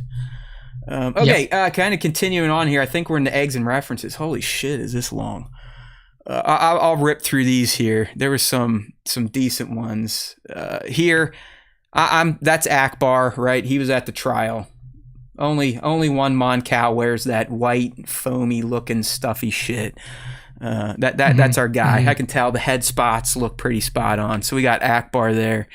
Teva, we got the Mandalore drop. Obviously, C-3PO, nice little reference there. Senator Organa. The Anakin hologram, pretty cool. We heard that we were going to get something about Anakin in Episode 7. It came through. What I liked learning here, Nick, was that he created 20 specific lessons for his trainee, and you can see how much they mean to her. And I would wager this is the first time she's pulled out one of those discs in decades. Oh, yeah. I mean, it's 100% since the, Malachor 5. Right. Like, I mean, you see how special it is to her. It's like if you're a collector, you got this. I mean, she's got a nice little wooden box. You could see all the recording, the hollow discs are in there. So that was just, it was a great moment. It provides a little more insights into the relationship and how much he did care for her and try to teach her, sending her these things. We learned that this was the very last recording she got. You'd have to assume, I guess, before she left the Order, Nick, you think? Or do you think he was still sending her shit before he fell? I don't know. Probably her leaving the Order. Yeah, it was probably like, this is a gift, like probably near the end of their time together, but not after she had left for good. Yeah, so it was a good little scene, but the reason we're talking about it, he dropped some great little nuggets. General Grievous, Asajj Ventress, Count Dooku. We always love to hear that shit be brought up again and again by people that lived through that era there. Okay, moving down the line here. We've seen this move a few times in Star Wars, but what does our buddy AHSOKA do, Nick, when she's trying to hide from a dogfight? She places herself on an asteroid. Yeah, sits on an asteroid, or I guess it was it a bone chunk? It probably was a fossilized bone chunk. Now that you talk about it, even though science-wise, I don't think shit degrades in space, right? No, but, it doesn't. Hey, that was something. He brought that up. Spencer brought up. Shit, man, there'd be like dead Discord. Fucking bodies everywhere. It's like, all right, dude, it's Star Wars. Maybe science isn't quite the same. But it's the same move that we saw Obi-Wan technically did first. If we're in the Star Wars timeline, Han did it. Didn't we see? I don't know if Boba or someone. Or I think Mando did it. So it's kind of a move now. We can just call it the Kenobi because he's the one that initially originated. Sure. We got to give our man Jesus credit. Land, turn off all the lights, kill the sensors, and don't use the Force because the Great Mothers have their triangle of death out. Okay, so the talk between I enjoyed this when Ezra and Sabine were catching up, and she was lightly filling in the gaps of his. Like, I think it is a full 15 years at this point in time that he's been gone. So he learns about the Empire. But more importantly, what do we get, Nick? They start laying the groundwork for somehow he has returned because even Sabine... That's what we've heard. Yeah, she says, that's what some people say. It's like, oh, no. Yeah. No, they're setting it up. They're starting to. Even someone in the know, you'd have to think that somehow she was supporting the Battle of Endor, but nope, they don't even believe that Palpatine died. Because why, Nick? No body, no death. Yeah, it doesn't matter that the whole fucking Death Star blew up. He used his superpowers and flew away to Exegol to live another day in a clone body and have clone babies that had sex with other people and had his clone granddaughter. And yes, that is great writing. Fuck. Dude, so I actually sent you, I'm going to do this real quick. I sent you I started reading the Darth Plagueis Legends book. It is Legends. Yes, it's not canon. But there was a line in here and I was like, I wonder if fucking JJ read this book. Because it says it's talking about. Wasn't it counter to what JJ did though? Yes, okay. Exactly. Dude, lay it on him. That's what I'm bringing up. So this is when Plagueis is seeking immortality, seeking a way to cheat death. It says, nor did he seek to shunt his mind into the body of another, whether an apprentice as Bane thought to have attempted, or some vat-grown clone. Nothing less than immortality of his body and mind would suffice. Everlasting life. So literally, Darth Plagueis was like, I don't want to fucking send my mind into some clone in a vat. And that is exactly what they do in fucking Tross. I mean, dude, the way I read it is, if you do this, it's stupid, right? Like this, Plagueis was essentially saying, if this is how I'm going to live forever, I would rather be dead, right? Okay. Exactly. Okay. Exactly. But that is the exact thing that they do. I just thought it was funny that this book written, before the script was written for Tross, literally calls out and says this isn't the way to do it. And that's how they did it. Fucking shit. I mean, dude, The Rise of Skywalker just so bad. But hey, like I said, good moments here. It would be nice if she would eventually just say, hey, dude, by the way, we're all fucked. All the work you did and your sacrifice, I'm pretty sure I'm going to undo it all. Do you still like me? Right? Are we going to rip this Band-Aid off? Or has Ezra become such a Force hippie that it's not even going to matter when he learns, oh, yeah, by the way, guys... in episode 8, hey, T6, you guys ready? We're going, right? Let's go. You got the special drive and the Wayfinder. We're out of here, right? And they go, funny joke, guy. Sabine didn't tell you yet. Oh, okay, yeah. She actually joined with the bad guys, and allowed a device to come back here that's going to allow the guy that you sacrificed your life for to return to the galaxy that you banished him from. Surprise! He's like totally force hippie. He's like, well, I guess it was meant to if be, you wouldn't right? have done It was that, meant to be, or it was fated. Yeah, it's like if you wouldn't have done that, then there's no way that you would have gotten here to save All me. right, So that's why I you. asked. I was like, is he going to go force hippie and just be like, you know what? Well, it was fated. Kind of how, I mean, Ahsoka in this episode says Sabine was fated to make this bad choice because she didn't have enough time to train with me, which I guess you could argue a lot of these Boken Jedi do. I mean, Luke, same thing. What'd he do? He's training a little bit. He's like, hey, fuck you, Yoda. I'm good. I know what's up. And he almost blew it for everybody. Okay, so yeah, you never know. You never know. All right, got a few more ha's, and I think we're finally done with this episode breakdown, and we can kind of spin our wheels on next week and then zip through the rest of the show here. We've confirmed that it's taking place after Mando Season 3. We talked about Balin dropping Shin and his quote, the Ragnarok theory. We got all that. Cool to see Anakin's last holo lesson. Check. Oh, here we go.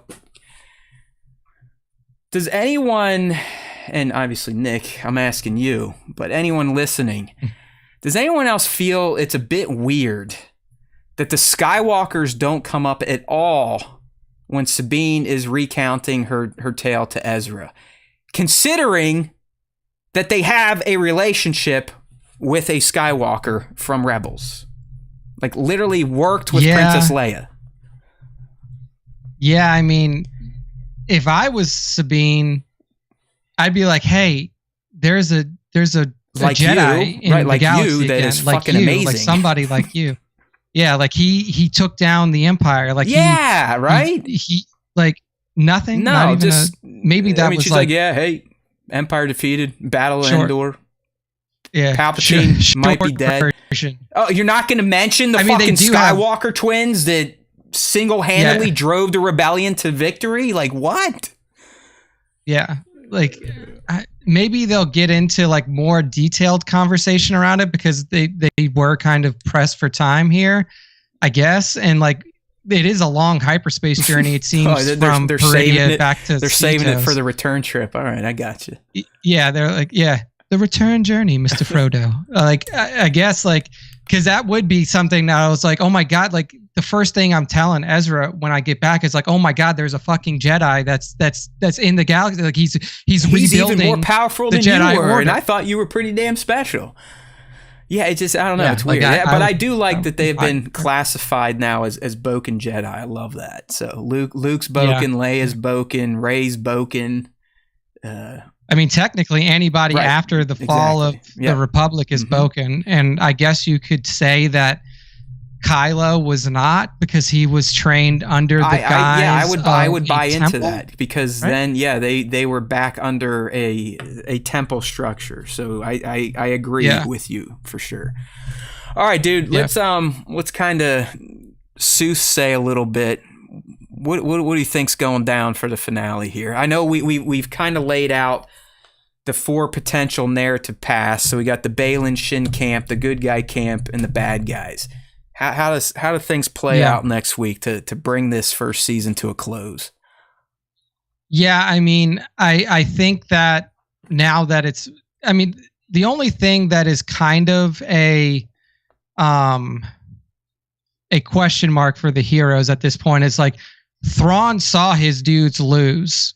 Like he saw them. He was like, we're short a mercenary. They literally watched the battle play out on the fucking holo. So he knows they lose. So he has to have some sort of contingency for them getting onto his ship. Maybe? Do we get to see Enoch assume. in action? Is that his wild card? Yeah, it's like maybe he's like, he just because at this point, like Enoch is not really a being of his own will. Like Enoch can't be like, I don't want to stay here and make sure these people don't get on your ship. He's going to do it.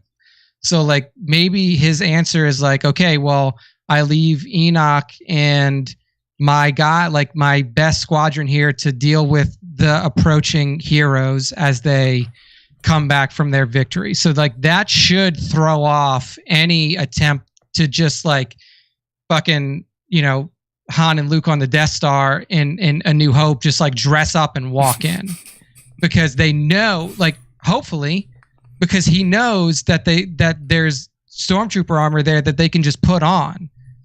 So there has to be some sort of fight for them to at least to even attempt to infiltrate the ship. Yeah. Okay. So there's a battle between the good guys and Enoch and some of his remaining, like whatever troops he wants to leave. I'm all about that. On Peridia. That battle is obviously going to end in either all or some of our heroes alive and getting on that ship regardless. Okay. From there, finish, sorry. Go ahead. Yeah, that's our hero angle. Thrawn obviously is going to be able to make the hyperspace or like get the ship to the Eye of Sion, and then the big question, like realistically, the good guys don't have a way to really fuck with the Eye of Sion unless like they take, AHSOKA is in her ship and then she just goes and like starts shooting it and like maybe takes out one of the hyperspace engines. But if that's the case, then our whole show is going to end with everybody stranded, one either on Peridia or two in the middle of a hyperspace route with no way to get back. Happen, so yeah, that ain't gonna happen. So he's getting back, and he's gonna have some good guys in tow.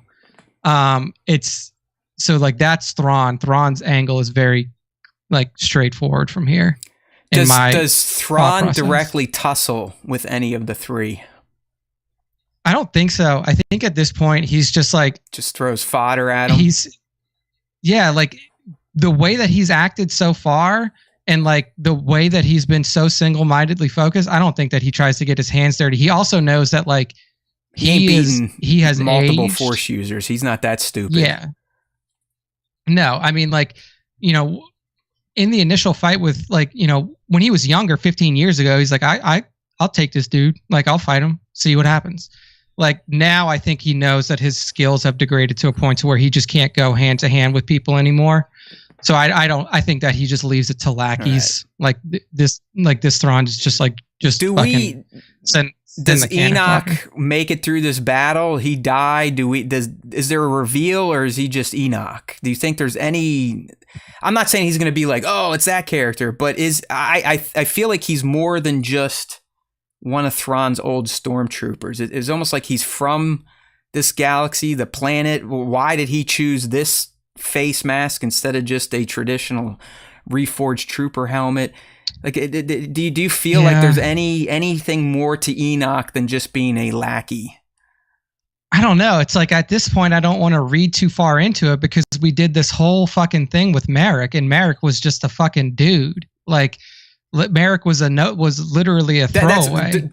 He was in all of the shit. Does Enoch go the way of Marok then? I think so. Right. I think he's just like the general guy. Like he's just like the leader of his forces. Captain Enoch. Yeah, because like I don't know who else, like I can't even imagine who he would be. Like because it's Callus didn't jump with him. So it's not Callus. I'm not saying I don't think it's going to be a huzzah. Like I think I guess what I'm trying to say is the reveal would be like, oh fuck. Like, Jesus, that's Enoch. Like, shit, he's a fucking monster, or he's a zombie. He's dead. I mean, whatever. So, I think he's just the leader of his forces. All right. So I don't think Thrawn tries to fuck around with the heroes. I think he sends he's like, I'm sending my best guy to go deal with them, because he's like single-mindedly like finish loading up these coffins. And then get the fuck out of here. Go into the west and remain Enoch. I like it. Yeah, exactly. Good shit. 1-6 is on fire. No, I mean, dude, you two should do the next episode, because I think you'd literally just fucking light AHSOKA on fire. It'd be hilarious. Like we should have an episode where it's like me, Ryan, aka Kung Fu, and then 1-6 just sit down and be like, this is what books. I don't even think 1-6 a book guy. He thinks the show in general is poorly written and shitty. So Oh yeah, yeah. I don't think Trevor has read the. I mean, maybe Trevor has, but I don't think he did. But me and Ryan could be like, so this is why Thrawn would have taken all of the power that he got here and not given a fuck about the galaxy, and then he would have gone back to the Chiss Ascendancy. You should do it. Do a special episode. And this is what would Thrawn really do, and then you could start selling bracelets to people, and we'll be rich. Yeah. Yeah, but so like I think that the bad guy angle is super straightforward because so far in this show, like their motivations and their actions have been very straightforward. The interesting part is the Baylan Shin part because it's so hard to figure out what they're going to do now because in our heads we want to bring it to a conclusion because we know that Rey is not coming back and we know that Baylan is not coming back, but realistically they didn't know that Rey was going to die, so they wouldn't have written an end to his character. So, like, I almost feel like that Shin runs away to go find him. Like, she is going back because she sees what has happened here, and in my mind, I want to give her the arc of, like, she realizes that Baylan is right, and she is trying to reconnect with him. And, like, she's gonna go to him and say, like, I don't want to fight in this either. I don't want the same cycle as I've had my entire life and that the galaxy has had for decades. I want to follow you through to the end. And then they start their journey to whatever it is, the Zepho power, whatever power. The beginning. That Baylan. The beginning. Yes. The beginning of the change of the galaxy. Like and realistically, they would only start their journey there. Like they wouldn't get to the end. This is what scares me. I'm very fearful that the whole Baylan quest is going to get shortchanged. Either on purpose, it just gets kind of washed away, or like Nick said, you can't predict when humans are going to expire, so they're going to have to bumblefuck their way through this now and figure out how to resolve it in some coherent fashion. Yeah. And then hero-wise, like I said, they'll have their tussle. I feel like there's a possibility that somebody gets left behind, but that somebody is going to get force whaled back. Like, I'm just going to, like, I don't think, like, the way that they're writing the show, I don't think that they fuck the heroes. I don't. Like, I don't think that they're going to kill one of them. And it's not a bad thing that I don't care if they kill one of them or not, but, like, I know that you've been like, they're going to kill one of them. And the easiest one to kill is Ezra. Like I said, if you believe in TV rules, dude, go watch last night's episode and see how many times he's like, going home. Oh, can't wait to get there. Home. 100%. But I don't think they kill him. I think that like he gets stranded here again. And then the interesting writing thing is like he gets stranded here again. He's already adapted to living on this planet. He finds Shin and Baylan, and they don't just immediately get into a fight. Like there is a way where you can have interesting writing here to where the answer is not just Ezra gets killed or he kills them. Baylan is a deep dude, and so is Ezra. And if they talked, there has to be a world where there is something that happens between these characters that it's not just like, I'm going to kill you or you're going to kill me. But realistically, if he gets left here, the only other beings on this planet are hermit crab friends and then Baylan and Shin. So either he completely chooses to ignore them and then force whales his way back out somehow, or they fucking tussle and they all die here. One of them dies here. Three of them dies here. Whoever. See, I'm hoping the force whale thing's taken off the map because of the mimes. You would like to think that this species, which is essentially taught every other species in every galaxy how to travel through hyperspace, would be intelligent enough to know we can't go here anymore because we get blowed up. You know what I mean? It's like, yeah, they instantly reacted. It's like, okay, we've been hit by about 50 bombs. Fuck this place. We'll go die around another planet if we have to. Yeah, but the thing is like, if it's Ezra, one, did they have enough fucking bombs to put around the whole planet, or was it only around that one area? You may be right. You may be right.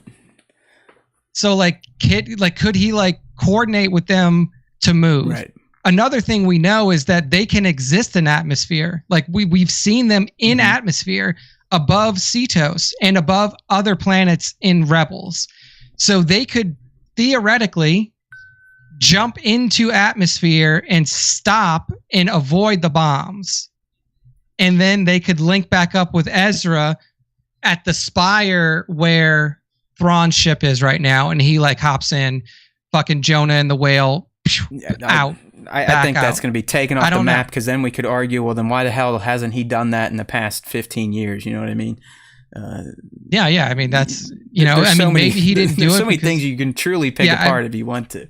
Oh, yeah. I'm with Linda 100%. here. I said it earlier. I sadly think Hu Yang is definitely on the table as a sacrificial lamb, and it wouldn't be detrimental to Dave's plans. It would suck, as we've all come to love this guy even more throughout Ahsoka. I mean, hell, he had another fantastic line last night when he's like, oh, they're all back together again. I hope I survive long enough to see the outcome. And it's the way David Tennant delivers it. It just sells it as, we love this droid. My earlier pitch, now I'm hesitant. But fuck it, I'll go with it. What if Sabine, like I said, she kind of reverses places with Ezra and like, you know what, dude, I brought this upon us. I'm gonna be the one to sacrifice this time.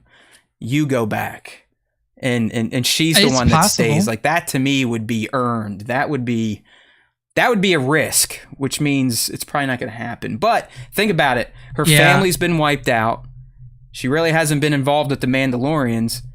She's kind of served her purpose in finding Ezra again. Sabine Wren, as sad as it could sound, her journey in Star Wars could come to an end here, and it would make sense. I think they want to do more with her and Ahsoka, so I don't think that's going to happen. But if it happens, you heard it here first. Send those motherfucking trophies to SWTS HQ. Thank you. Yeah. I mean, but realistically, like, I think the one that makes the most sense, at least in terms of how the writers are probably thinking about it, it's Ezra or it's Hu Yang. Yeah. And I think that Hu Yang is more obvious, or like more likely, because honestly, their go-to has been kill the fucking droid. I mean, because they've done a really good job of like developing have droid another characters. K2 moment. Yeah, just like another fucking B2 K2 moment. B2 getting kicked over and kicking off the rebellion. Yep. Exactly. Yeah, I do. Their go-to's been droids. I think Hu Yang is a very good candidate. In a real sense, though, this galaxy has thrived without Ezra there. They don't need him. Like this galaxy, since he's left, like fucking Sabine was recapping, they felled the Empire. They've reestablished a new republic, and up to this point, everything's fucking peaches and cream, baby. Like everything's got like great. You don't need him back. Like, and he probably also realizes that. He just heard all of the shit that happened, and he's like, fuck, man, they didn't even really need me. You hear him, though, the whole time. He's like, I just want to go home. I want to go home. And if you go all the way back to Rebels, like, he kind of made the deal. Like, hey, I'm going to do this, but I'm relying on you to come and save me. So it's not so much we need him back to help. It's they're paying off a pledge. A promise to a friend. And I think that, like, and that's why if she does sacrifice to get him home, I think that would have meaning outside of, they snuck on the ship and got out. I don't even think that he would allow it. It would be a kick in the door, jump out of an airlock type of thing. You know what I mean? Like, no, he has no choice sacrifice. Oh yeah, it would have to be something like that, because if it was a choice, then it would be like, Ezra's like, I've reached my maximum potential on this planet, and realistically, you've just told me that Ahsoka's just taking you on as her apprentice. Right, you're learning you the go Force. And develop. You've just had your first connection. Like, you have the ability to become more if you go back. I have become more by staying here, and like that would make the most sense. Where it's like, is real, and it would be a moment for Ezra to really understand like what is more important to that galaxy. Yeah, So, that's a we'll great see. point. I don't know. I think they want to keep him back. He might sell some action figures, hot toys. You never know. All right, here's my take. Since we're getting late here, you know, the Zepho stuff. Sure, I'm not discounting that. World Between Worlds. I don't. As I explained last night, I don't see a gate speaking to someone, but a being maybe leading him to a gate. Sure, there's potential there. But here's how I see the finale. Like Nick said, I agree. We're going to have 3 main threads. One of the bigger differences, I think, with the Shin and Balin thread is I could see what they're up to having a great impact on what everyone else is up to. Like if we actually get there and Balin gets to what he's getting to, whatever he finds could not only accomplish his objective, but fuck the good guys and fuck Thrawn. I think we get something like that where he potentially gets there and Thrawn's like, oh fuck, now we really need to ramp things up. Who cares about the good guys? This thing has been unleashed. But I the other thing I'm a little different on with Nick, I think I agree Shin and Balin link up again, but I don't think it's cordial. I could see him, and I said earlier, I don't feel like he's himself anymore. I could see him essentially saying, like, I'll give you one chance to get the fuck out of here. Otherwise, I'm going to teach you your final lesson type of deal. Yeah, I mean, my thought was definitely like, if you knew he was going to die, this is how you would write it. Like everything else, prediction-wise, if we're just from a general sense, Nick, I think, is spot on. The good guys, they're eventually going to come to the realization, like, hey, our best chance out of here is staying away from whatever the fuck those two are getting into and trying to get ourselves onto the Chimera. We know the T6 ain't going to make it. I'm sure they're going to be like, well, the whales are scared because of the bombs. So they're going to come to that realization, and I think Nick is 100% correct. They're going to have to face Enoch in some fairly impressive forces. They'll obviously get through potentially with a loss. Hu Yang definitely stands out, like Linda's saying, especially with him focusing on they're all together. This is great. I wish I was alive long enough to see the outcome. I mean, they're almost writing his sacrifice. They get past this. They get on the Chimera, maybe right at the last second, possibly with another sacrifice. That would be where my Sabine sacrifice would come in. I'm going to put it out there. Why not? Sometimes you got to take a risk. I could see Ahsoka and Thrawn possibly crossing paths for a brief second, but mostly just talking shit, like those types of the peak good guy versus peak bad guy interaction. But I am with you. I mean, we know from the trailer the dude makes it onto the bridge of the fucking eye. I mean, that's in the trailer. So he's getting there, and the only way to get to the fucking eye is to lift off the Chimera into space. Yeah, you have literally, to die. if it hasn't clicked yet, the eye, like we told you in the premiere, is a big fucking hyperspace ring for a Star Destroyer. Okay, so he's got to dock into that shit and get the fuck out, and he does get out. Hu Yang's gone. Sabine, I'm going out on a limb. She sacrifices, stays behind, which isn't going to happen, but fuck it. I'll eat mud. Why not?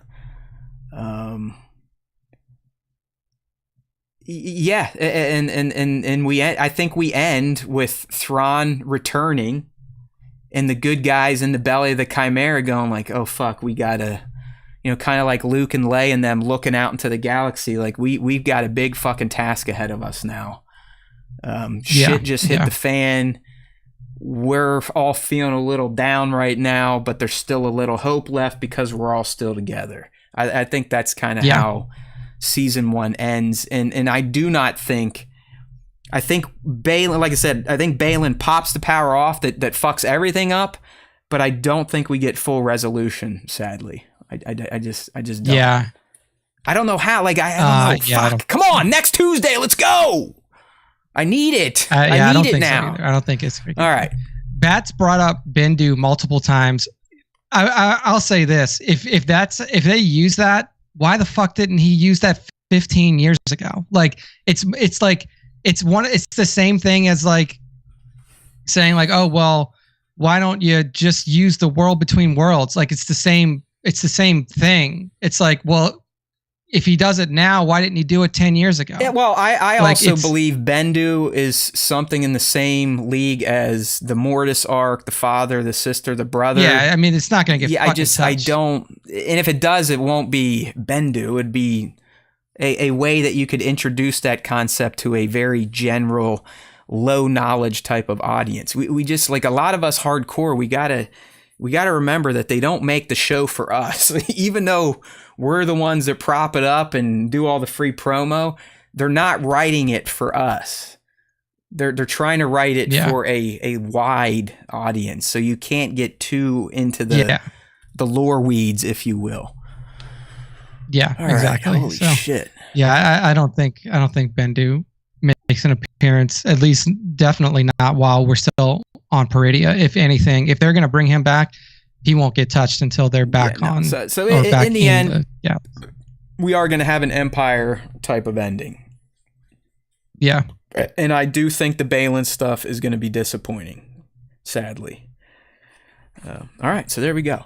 Holy shit! All right, real quick here. I mean, all right, let's we gotta get through. This is just fun to think about, but this is now confirmed. One of the greatest directors, in my opinion, out there these days, Guillermo del Toro, was definitely on the line, signed up to direct a Jabba the Hutt centric movie set on Mos Eisley, written by another pimp, David S. Goyer. As it was explained by David, it was essentially going to be a loose sequel to Solo. So there were actually reports from MSW, Nick, back in 2018, how there was a Mos Eisley type of movie that got canceled because of the Solo failure, and Alden would have been attached to it. Because what did they do at the end of Solo? They literally set up the concept of Jabba the Hutt, going to visit him. So this 100% would have been written by David S. Goyer. He's doing Foundation right now. He did The Dark Knight. I mean, the guy's a fucking pretty solid sci-fi, pop culture type of writer. And Guillermo, in my opinion, is a fantastic filmmaker. It would have been amazing. And I love that Guillermo confirmed it. He's like, oh yeah, this is legit. I can't say too much. I'll just say J and BB. It's like, okay, thank you. We know exactly what you're talking about. But this would have been cool. Guess what? It's not going to happen. So, wah. Yeah. And now it's time for the fan segment. Now it's time for the fan segment. Get it set up. Let me get some shit switched around here. All right. So we're going to kick off the fan segment this week with our question of the week. That's what we do every week. And every week during a live Star Wars TV show, we have the same question. What was your favorite or least favorite part from that episode? So this week's question was, what was your favorite or least favorite part from Ahsoka Episode 7, Dreams and Madness? If you want to get involved in this segment, make sure to follow us on Instagram at StarWarsTime.show. That's where Matt posts the question. So if you want to give your take, give your response on those, go to our Instagram, look for that post, and then post your response in the comments. That's where we pull them from. You can also send us a story reply. We will pull those sometimes too. So to kick off this question of the week, we're going to start off with 2797_studios. That's our good friend Bat in the chat. And his response is, great episode. Never underestimate a droid. What a good response. I mean, you can never underestimate droids in Star Wars because they always fucking save I mean, the if day, you think about it, that is probably the oniest C-3PO has been. Like, that's the first time he actually flexed on anyone. You know what I mean? Yeah. Yeah, he's like, no, let me in here. I have things to say. He's getting all pissed when we're like, what are you, just some droid? He's like, hey, you know who I am? So it was pretty fun to see Goldenrod get a little pissy. It was a good one. So good stuff there from Bat. Next up, Tones1138, our good friend. He says, another exceptional episode. Pacing was outstanding and those 45 minutes flew by. Huge improvement on Thrawn this week. And You're it was wrong, awesome Tones. seeing This Ezra is that Nick C. He's a piece of shit. Force powers. It's not good still. Unleashing his force powers. Loved. We'll get pulverized if we stay out here any longer. Straight from ESB. seriously can't wait for next week's finale. Genuinely can't call how it's going to end, but really hoping for a super long episode. No, you can call that, Tones. You know it's not going to happen. There's no way it's going to be any longer than 40 minutes, and that's just disappointing. Yeah, I mean, realistically, like, it's Tones. I'm surprised you said genuinely can't call how it's going to end. It can only end one way. They're getting off. Like, that's the only way it's going to be a pretty big cliffhanger, though, I think. I mean, I do think they make it, but right when they cross over, I think when you get a cut, maybe a quick shot of the heroes going, oh, fuck. Maybe they go the wrong way in the hyperspace route and they end up in the other whale comes galaxy. in and like fucking bumps them, you know, like NASCAR bumping, and knocks them out of their lane, and then they crash into a star. And everyone's dead. Yeah, AHSOKA, Ezra, Sabine, fucking Thrawn. That's it.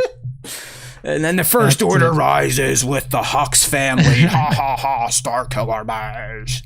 All right. Next up, Bango31. He says, getting to see more Ezra was cool. Definitely captured his character well. I don't need a lightsaber. Love the classic Ezra cockiness. Oh, and of course, Thrawn. He's laughing though. I think Bango's in the know. He knows. He knows he's tweaking Nick's titties right now. So. Oh man! Action Figure Snap says Ezra not needing a lightsaber and just dominating with the Force. Yeah. So yeah, I'm interested to see how that progresses. If it progresses, if we see more of Ezra in the known galaxy. I'm calling it right here, dude. Will have a lightsaber. Episode 8. Maybe he'll, like, I've always wanted this. I've always wanted somebody to wield but again, this is fucking book shit. I've always wanted somebody to wield a lightsaber with the Force, not using it like with your hands. Like, yeah. How she juggles her 3 purple blades. Yeah, that'd be neat. Exactly. Well, you're on to something. It would make sense considering the Force is his ally and he's quite adept at it exactly. now. So, all right. He is the one. Like, if anybody's going to do it now, it's him. It would be fucking awesome.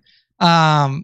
Nova Toymation, to close out the responses for the question of the week, says favorite part was seeing 3PO in the Leia mentions. That was an unexpected treat. Definitely was. Good work, people. Always keep our princess in your hearts and minds. All right, so that was the end of the question of the week. We're now moving on to the top 5 Star Wars fan artist features of the week. In order to get involved in this, again, follow us on Instagram at StarWarsTime.show. We've seen good growth since we started putting out these new clips. Yeah, how about that Opus clip for the win? Keep it going. We just need to get the fucker to spit out the right titles, because it is weird how these things work. But we're going to keep doing it. It shifts around. Yeah, but it seems like so far our best clips have definitely been about Ezra and Hera. So maybe if I yell, it seems naturally, just like all the goons that watch the show, that they only say, "Oh, there's the Matt we love," when I get fucking stroked out. So sorry, probably not going to get any stroke. We're not going to get any stroke posts from this week, because I don't think I had any of my Star Wars aneurysms. But all right, who do we got here, dude? To kick off the top 5 this week, we start off with 850 Sith Lord at 850 Sith Lord on Instagram. And he must have heard me talking last week about how badass Darth Malgus looks, because he just gives us another fucking badass Darth Malgus shot here. And it's Malgus with the hood up, lightsaber ignited, walking through some sort of battlefield wasteland. There's Boca up around him, so there's clearly some sort of shots or fight going on near him, and he is just doing his Malgus thing, just slow plodding into the battlefield, and it looks so badass. Yeah, I know. Love the lightsaber effects and everything. I've heard from some people that while the figure in toy photography looks great, it actually looks like shit in hand. I'm still going with that's one of the coolest looking Black Series out there, and Sith. I'm not gonna lie, Vader. I'm sticking with you, bro. But this dude is a mean motherfucker. I just don't know. I feel like Malgus is a dude that would headbutt Vader with Vader's helmet on. You know what I mean? He's one of those types, right? Malgus would do some shit like that. Yeah, 100%. So that's at 850 Sith Lord over on the IG. And he can channel lightning too. Like, he's not like Vader. He's got the Force lightning in him. All functionality. Yep. So good shit there. Next up, keeping with the Sith Bros. We have at Aesthetic, except it's A_ESTHETIC1 on Instagram, and he's given us a badass Darth Maul fucking shot right up front. And then if you click through, there's some other fun combo shots that he's put together with some other figures that he has taken pictures of, some Chrysanthemum and others. But what we see, Aesthetic 1, the first one right up front, is just this badass Darth Maul shot that has him positioned right next to a river of magma, potentially on Mustafar, getting ready to fight Darth Vader. Maybe cool shot. I mean, this is why Maul owns. All right, I mean that's why I own a ton of Maul 1/6 scale figures, and this isn't even 1/6 scale. I think, Nick, this is an unlicensed Darth Maul figure. Oh, just like but I forget the outfit that makes these, but they essentially make 1/12 scale Hot Toys, and that's what we're looking at here. So he just looks fantastic. I mean, Maul, as angry as he is a photogenic motherfucker. Indeed, he is. Good stuff there at A_ESTHETIC1 on Instagram. Next up, we have at Cap_Wolf_photos. I believe that Aesthetic and Cap Wolf are like in a collab team together. But what we have here is a cool ass shot of Black Chrysanthemum facing down the what is it, the Wampa from ESB, the one that fucking took out Hoth Wampa. The Hoth Wampa that took out That would Luke be a fun fight to watch, right? Wookiees versus Wampas. I think it would be. I think it would be a fucking battle, and especially Chrysanthemum, like he's got his two blades out, he's got his bandolier ready, like he's in fucking battle. That might be mode. Cheating though. I mean, the big guy, the Wampa, he only has his meaty paws to fight with. It's true. That's true. I don't know. We'll see. But I think it would be a cool fight. Like if he could get those blades out of Chrysanthemum's hand, then the Wampa stands a fucking chance. Yeah, because the Wampa, they're bigger than Wookiees, right? I mean, just they're I think they're so. very hulking. I mean, they are big motherfuckers. So where Wookiees, you'd have to argue Santi is probably one of the beefiest Wookiees. Most Wookiees are built like Chewie, like the fucking tree pole almost. Yeah, like Chrysanthemum's got a lot of. Linda's saying the Wookiee wins. All right, moving on. That's at Cap_Wolf_photos. Here we go. Next up is at Jedi_Journal. Jedi_Journal is giving us. I'm saying that this is Captain Rex right here. This is old Captain Rex on Endor. I know they're trying to call this guy like some captain fuckhead these days. I'm like, screw you. No, it's like this is old man Rex with his old white beard. It's like, it's Rebel Commando Rex. Yeah, that's what it is. So we see Rex here, and he's hanging out with the Ewoks. He's like clearly, I think he's like had a battle. You can see I think it's down scout trooper behind him, and there's is it Wicket? I can't tell from, I think that's from here. Pat I think Blue. Paplu, because Wicket's hood is a different color, and his fur is lighter too. But it's Paplu and Captain Rex out here fighting the Imperials on Endor, and it looks like they just took down a scout trooper, and now Rex is scouting out the area to see if there's anybody else nearby to take out as well. Excellent use of atmosphere here by Jedi Journal to really make this shot pop. Yeah, I mean this is how I used to love doing toy photography, and probably why I quit, because I stopped just doing nice natural outdoor setups. Look at that natural bokeh. Wonderful. At Jedi_Journal. Moving on. Oh, next up, we've been talking about these guys. I was gonna say the final shot in our top 5 this week. This is from at @StarWars_Rick, and it's the Ghost Crew all together. They're whipping, like this is season 2, right? Season 2. Yeah, it's Rebels? It's prior to Ezra getting his hair cut. So yeah, it's S1, S2 for sure. Yeah. Yeah, so it's the whole crew. It's Chop, it's Hera, it's Kanan. How do you like? I'm sorry, Ezra, Nick, but how do you like they invited Chopper to Hera's hearing? I mean, He's literally sitting in the stands, like he's in the audience. It's like, okay. And you know that he couldn't keep his fucking mouth shut. When did you hear when they talk shit to C-3PO? He's like, motherfucker, what do you mean you don't fucking know Goldenrod? All right, sorry, go ahead, break it down. Good shit. But yeah, it's the whole crew. They're clearly on the deck of like some sort of Imperial Star Destroyer. You can tell by the die on the background, and they're all in battle pose. Kanan and Ezra's got the blades out. You got Hera with her guns out, Sabine with her guns out, and then of course Zeb in the background, just getting ready to fucking throw down. It was just a great shot, great posing all around by @StarWars_. I just had a very stupid thought, but it might be interesting to people. This series, I think for the first time in Star Wars, at least recent Star Wars, has actually let the main characters change their outfits. Do you notice that? Oh yeah, that is a good call. Like in shows, I mean, Luke, he wears his blacks the entire time, right?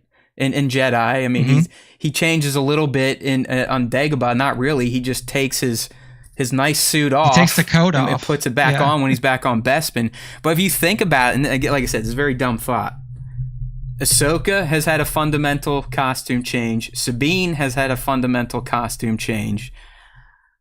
Ezra, I think, is in line for one if he does what I think, borrowing Stormtrooper armor. And there was one other. Hera.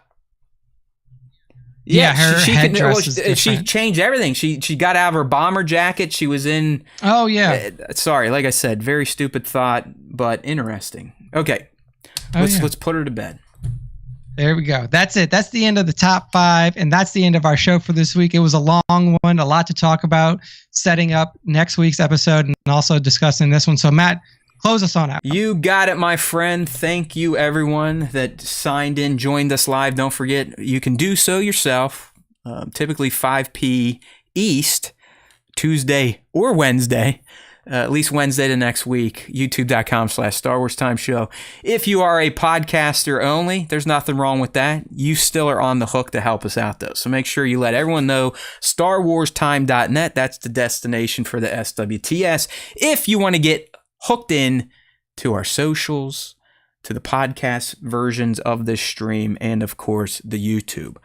So don't forget, StarWarsTime.net. Let's keep things going. I know we're adding new subscribers from Nick's project here. We'll call it the Clips Project. So if you are new, hopefully you dug the show. That's kind of why we're doing the clips, to kind of get you acquainted with what we do here. And I do think it's a little different than you're going to get on most Star Wars fan podcasts. At least we're not stupid, right? Well, we're stupid, but we're not Star Wars stupid. How's that? Don't forget, there's always time for Star Wars time. And if you listen to the Star Wars Time show, the Force will be with you, just not Thrawn. Always.